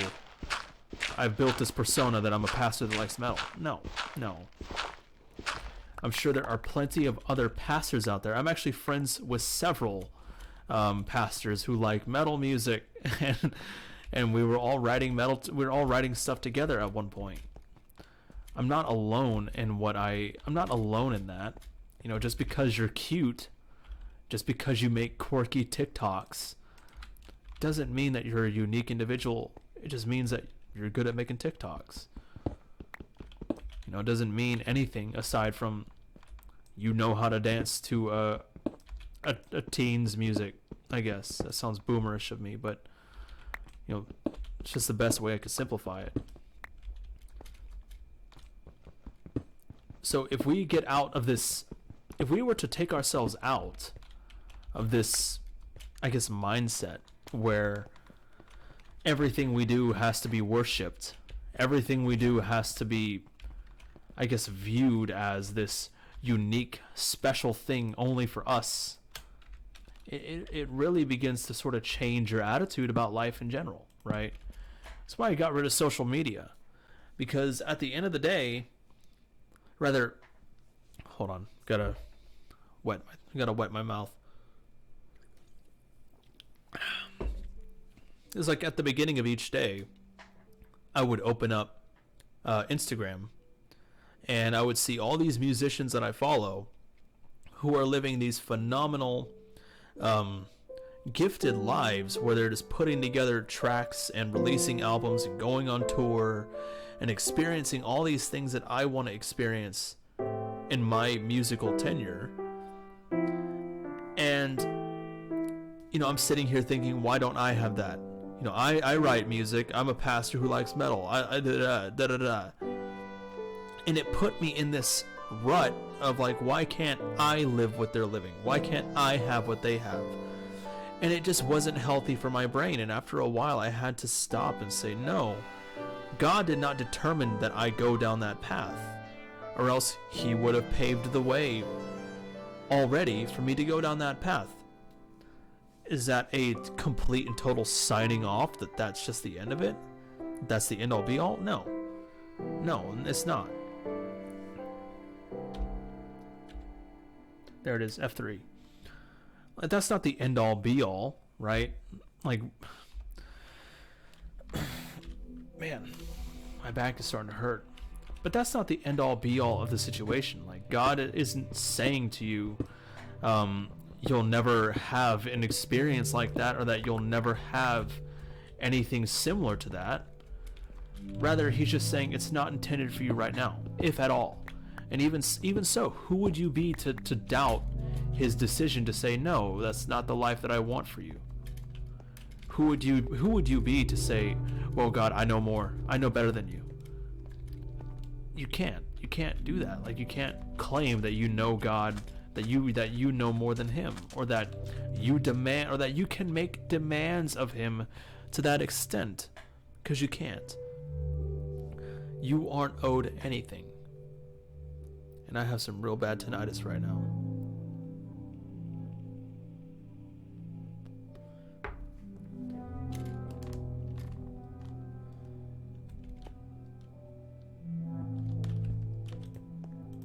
Sorry, little boy.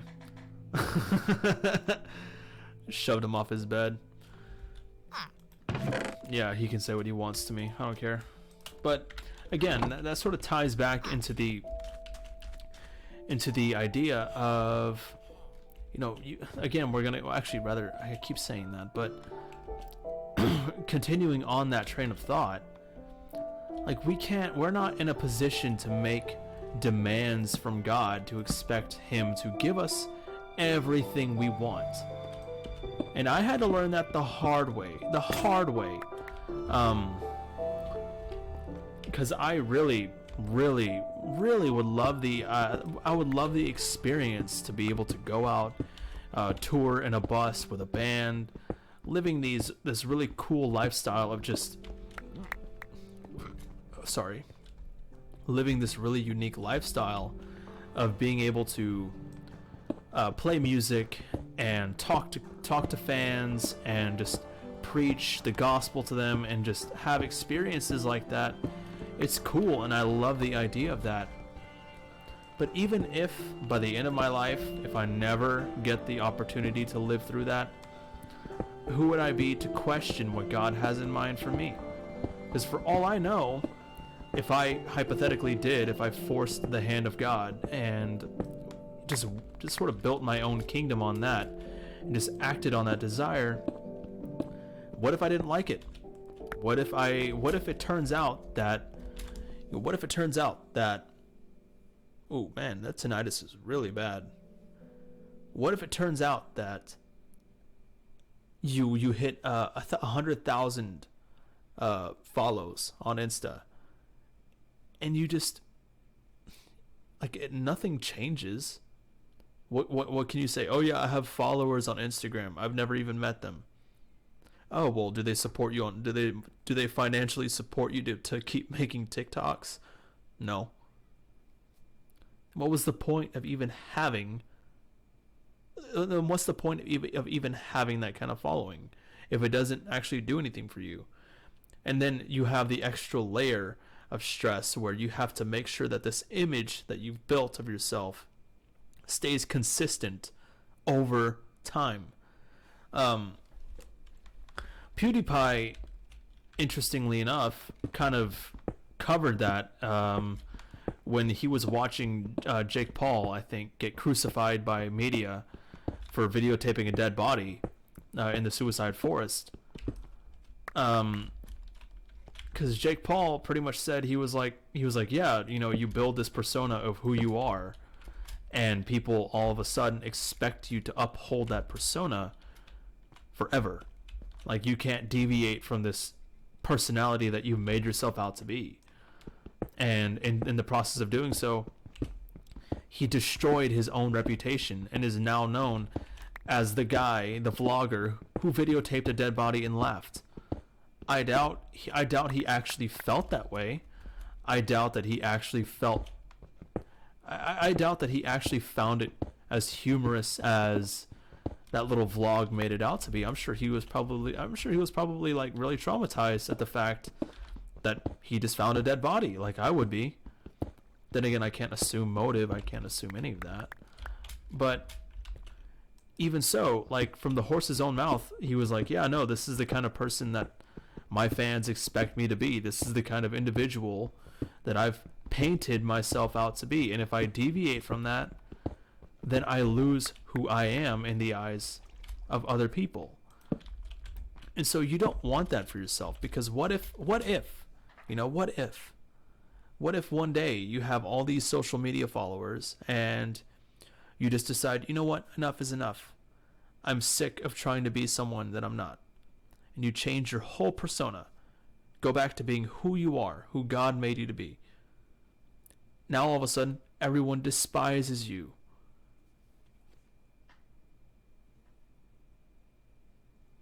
Oh, I think it's just my headphone.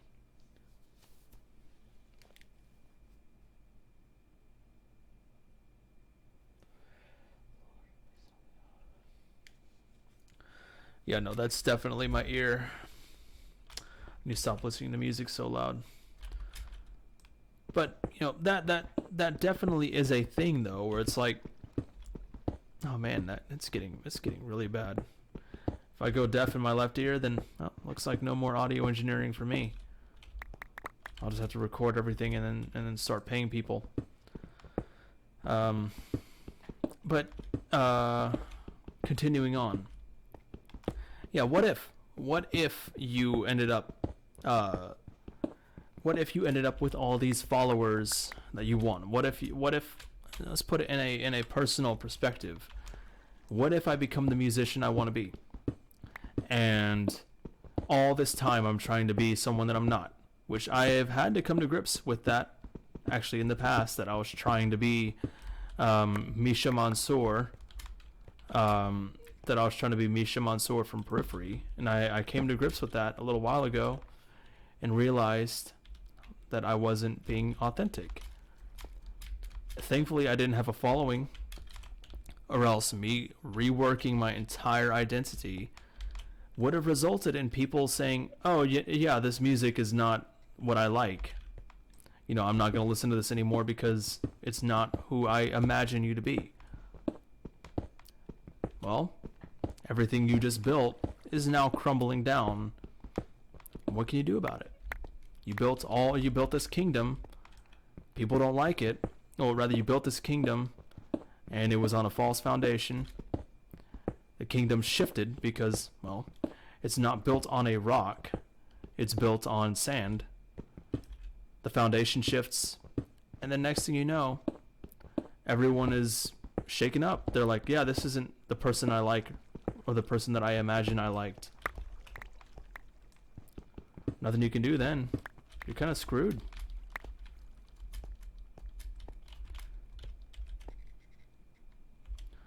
Yeah, that tinnitus is really bad. I might have to go to an ear doctor.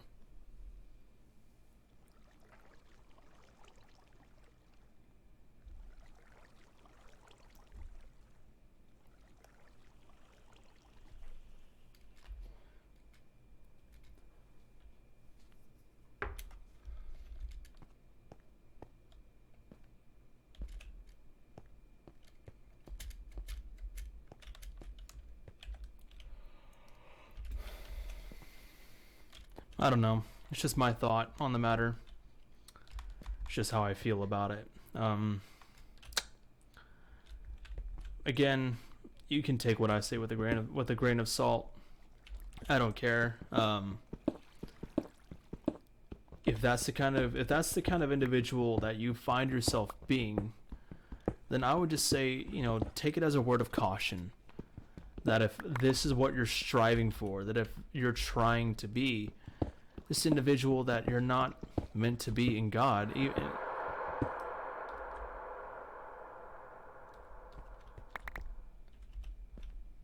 I don't know what that was.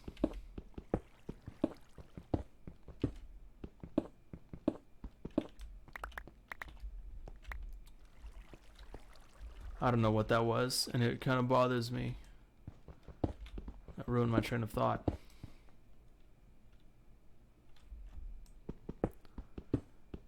Oh. Well, I guess going back.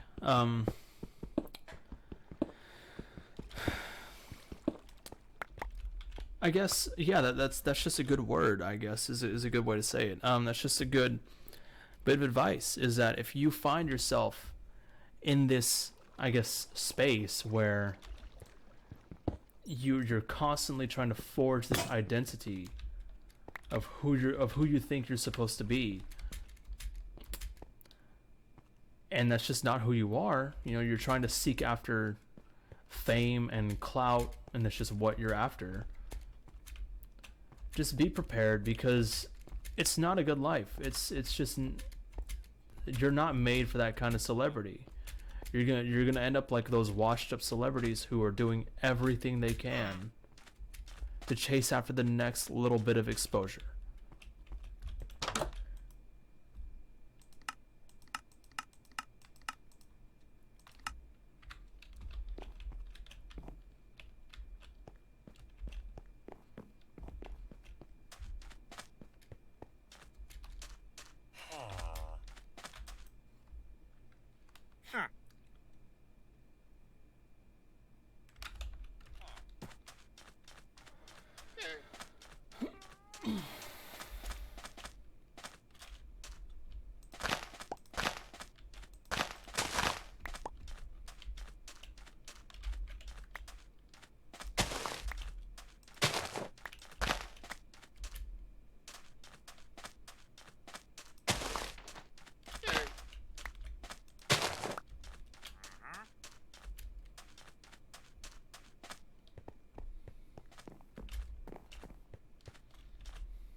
Just a second. I'm about to go and grab some water. Just a minute.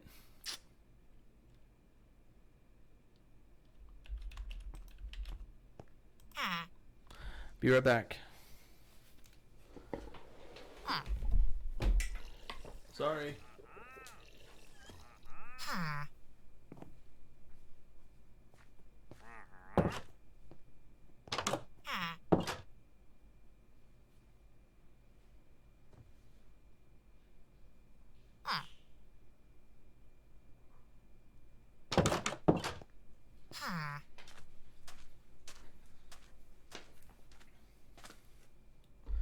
Actually, be right back.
up some stuff.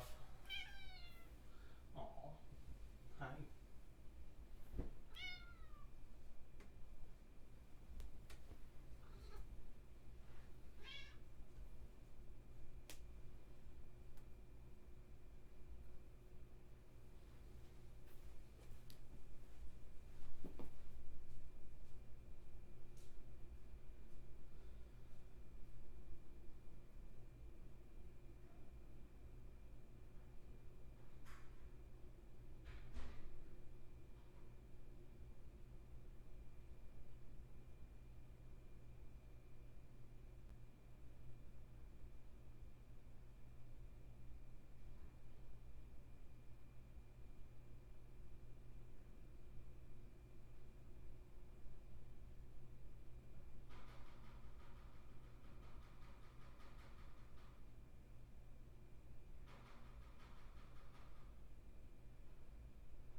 Okay.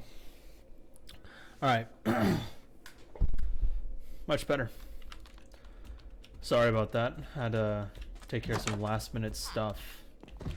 But oh, wait a second. There we go. I had to take a quick pee. I guess when I have a more formal stream setup, then I'll probably have a much better I think I'll have a much better I guess means of going about doing stuff.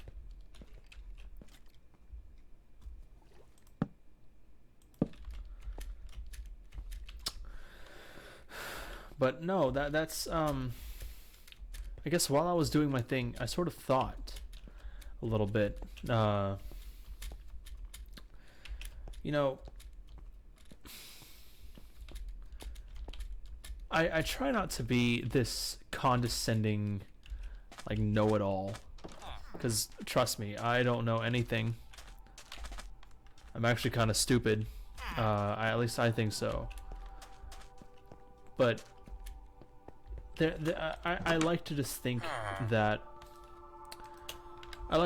I at least know a little bit of a thing or two about life experience. And, well, true wisdom seems foolish to those who people view as wise. I get a lot of my wisdom from just reading the text of scripture, and I sort of allow that to formulate my opinion on stuff. Because I've always sort of viewed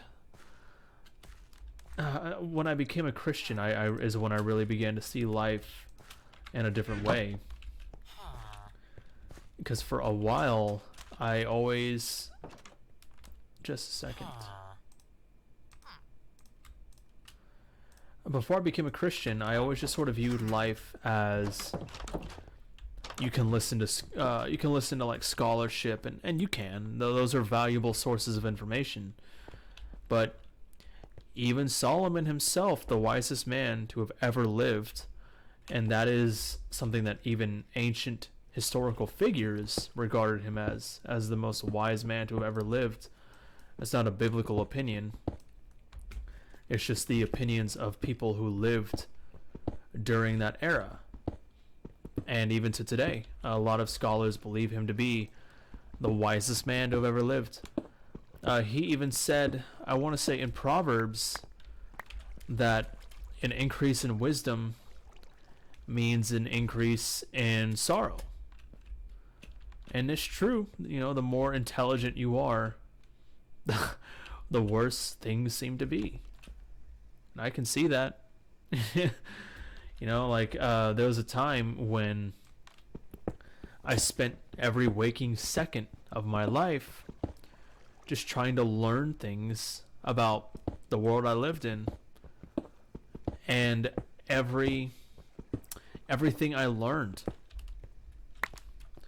it just didn't change the reality of the world I live in. It didn't change anything about the world I lived in. And it made me miserable because I thought, you know, surely with a race as intelligent as mankind, that we would be beyond things like, you know, hatred and pointless politics bickering. And yet, we aren't. Yet we're not. And I come from a background where, let's just say that certain words and phrases, I mean, I'll just go ahead and say it, like just certain things about race and about the color of people's skin. Like, I would use words that nowadays I kind of find despicable, and words that I think and feel are just disgusting and reprobate. But, you know, back then I viewed them as normal, and I viewed them as just commonplace. And as I continued learning, I just kept thinking, like, everything I'm learning, every little bit of scientific information that I learn about the stars and about planets, it just doesn't change. It just doesn't change stuff like that inside of people. It doesn't change. It doesn't really change the nature of how people just willingly use words and phrases like the N-word or slurs, racial slurs, breaking people apart into categories. It just doesn't change any of that. No matter how much you learn about science, no matter how much deep philosophical wisdom you ingest into yourself, it doesn't change anything. It doesn't change anything. You can be the smartest man to ever live, but you'll never be able to cure human hatred, violence, sexual abuse. You'll never be able to cure any of that. No matter how intelligent you are, no matter how wise, you can't change the nature of the human heart. And the more I really began to think about that, the more I began to sort of suffer with stuff that I thought, I guess, I really just began to suffer. Like, more and more, I began to really despise wisdom, because it made me think, like, wow, with a race as intelligent as human beings, we're still arguing over politics. We're still waging wars for oil. We're still killing each other for money. Doesn't change. Wisdom doesn't change any of that. Doesn't change the nature of humanity. It doesn't change the nature of anything. Gotta get that gold. And here I am ranting about greed.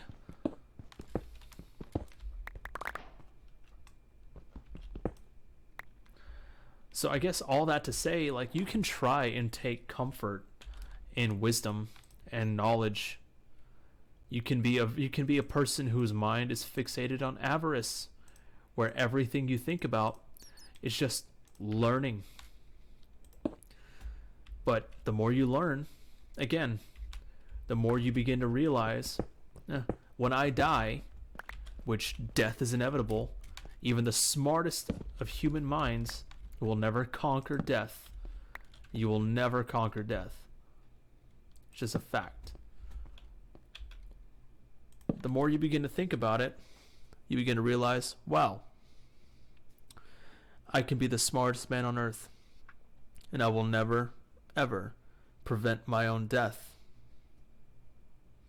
It kind of gets a bit, bleak, because you're like, wow, like, that's kind of depressing. Like, everyone's going to die, yes, but I don't want to hear that right now. What else do you want to hear?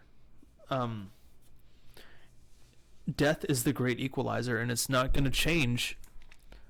It's not going to change anything. And take it from someone like me. I have lost someone very dear to me in my past. But no matter how intelligent I am, doesn't really change the nature of it. Doesn't really change the fact that someone died. Someone that I love died. Hold on, real quick. Got to put something together in my head.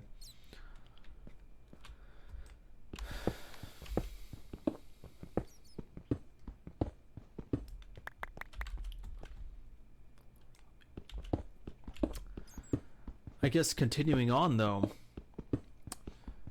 when you start to sort of see things in that light of someday I'm going to die, it sort of changes your attitude about, am I going to spend my days chasing after knowledge, learning as much as I can, learning as much as I can about everything that I can get my hands on? Well, I guess there is futility in that, because someday you're not going to be able to enjoy the knowledge that you accumulate. You're not going to be able to enjoy or see come to fruition your application of said knowledge. You're going to, die. And after you die, you are no longer going to be able to wield that valuable gift of knowledge that you've ingested your entire life. And so if you find something that's a little more fruitful, a little more important than just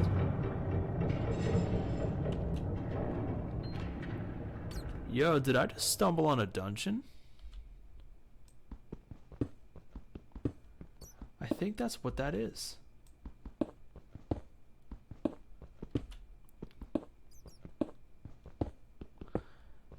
But first, let's get some stuff straightened out up here, because mines are always more important than dungeons. But anyways, moving away from the bleakness of that thought, you're never, there's going to come a day when you're not going to be able to use that information anymore. It's actually something about something in scripture sort of talks about this. It's the book Ecclesiastes, where it's like, someday, as brutal as it sounds, as dark and bleak as it sounds, not to ruin your vibe, someday you're gonna die. That's inevitable. I learned this firsthand. As a matter of fact, my brother died when I was 18 years old. You start to realize that is inevitable for all of us. Death is the great equalizer. Everyone is going to die. So what are you going to make of life while you have it? Are you going to spend your days chasing after knowledge? Are you going to spend your days chasing after wisdom and learning everything you can get your hands on? Or are you going to try and do something a little more impactful? Even then, you will die. You can try tying, this even ties back to the whole clout thing, the whole condition of social media. You can spend your entire life. There is a dungeon.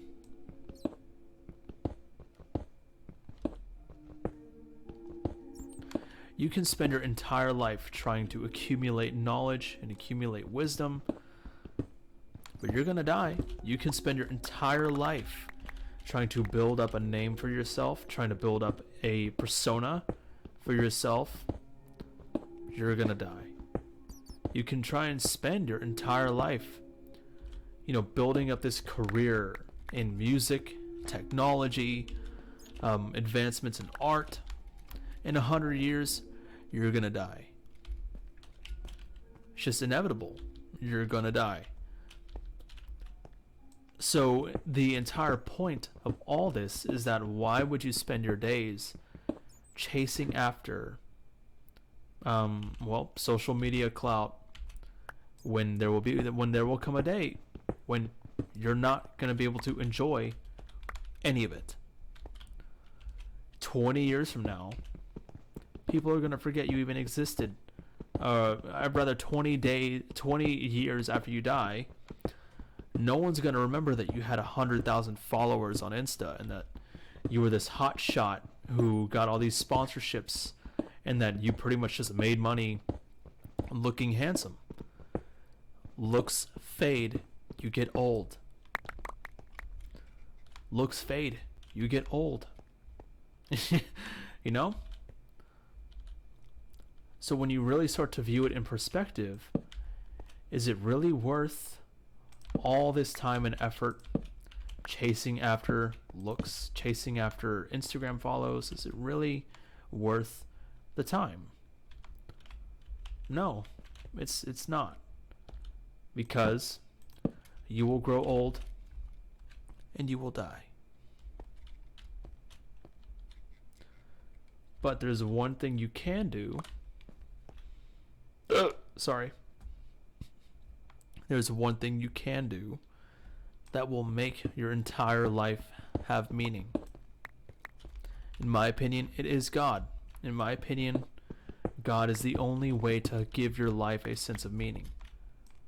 Because at least you're serving a God who is eternal. You're serving a God who exists outside of death, who exists outside of time, who conquered death, who died and rose from the grave. Therefore, the end of your life will not be the end of your life. I really hope my brother is in heaven, but I won't know. I won't know. But I can say that even if he's not, in eternity, in heaven, is worth way more than the suffering that I experience from my brother's passing. It hurts every day. Every day I miss him. Every day I miss him. I think about him every single day. But that just kind of shows the inevitability of death. And that even if he built his own kingdom, even if he built this career, this lifelong career of doing great things, helping tons of people, even if he did that, he still would have died. It just happened sooner than I would have expected. It happened a lot sooner than I would have wanted it to happen. But going off of that and seeing, how I could change my perspective on life and on the inevitability of death, I kind of saw it as, there's a possibility to see him again. There's a possibility, and I'm gonna take it, even if he's not there. I'm gonna take it because it's the possibility. It's the knowledge that, it's the knowledge that he could be alive again. That the great equalizer will not claim me because,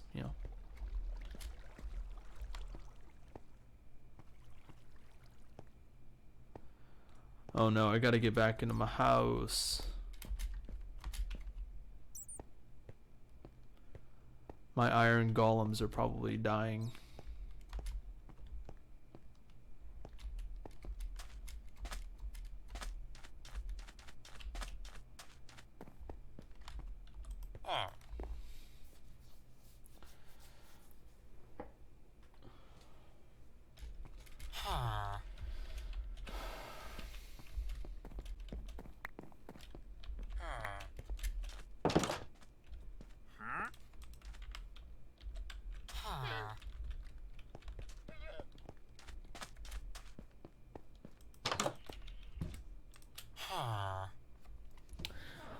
Oh, man.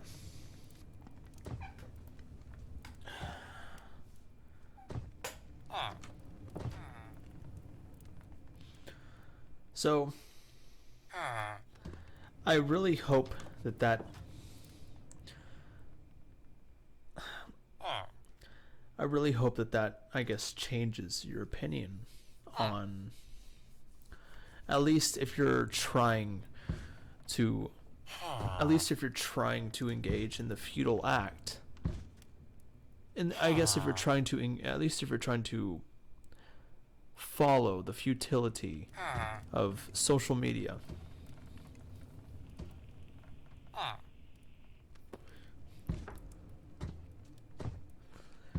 I just hope that you take that and you think about it. That you at least just think about it. You know, don't dwell on death, because the more you think about it, you're just going to put yourself in an existential crisis of don't stress yourself out constantly thinking about death. Instead, see it as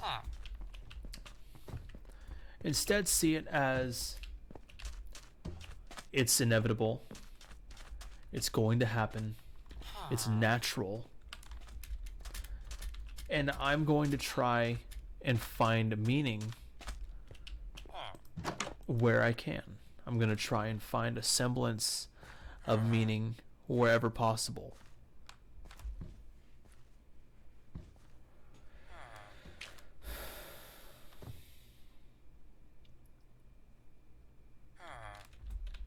Oh wait, I got gold.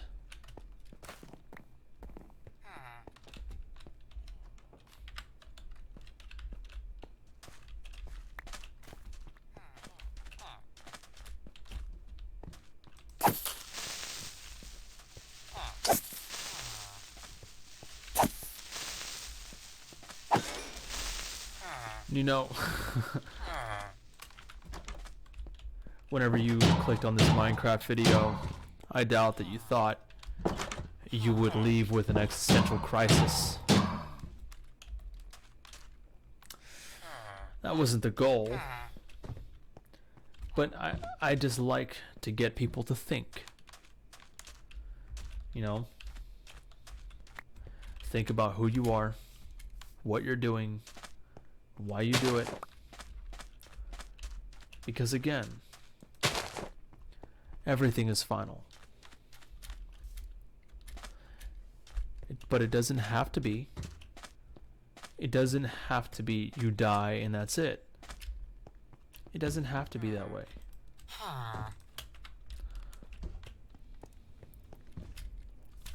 You know, and even then, Ecclesiastes tells us, you know what? Even though I will die, even though death is inevitable, even though someday I will kick the bucket and I'll be gone. Even though Ecclesiastes does say that,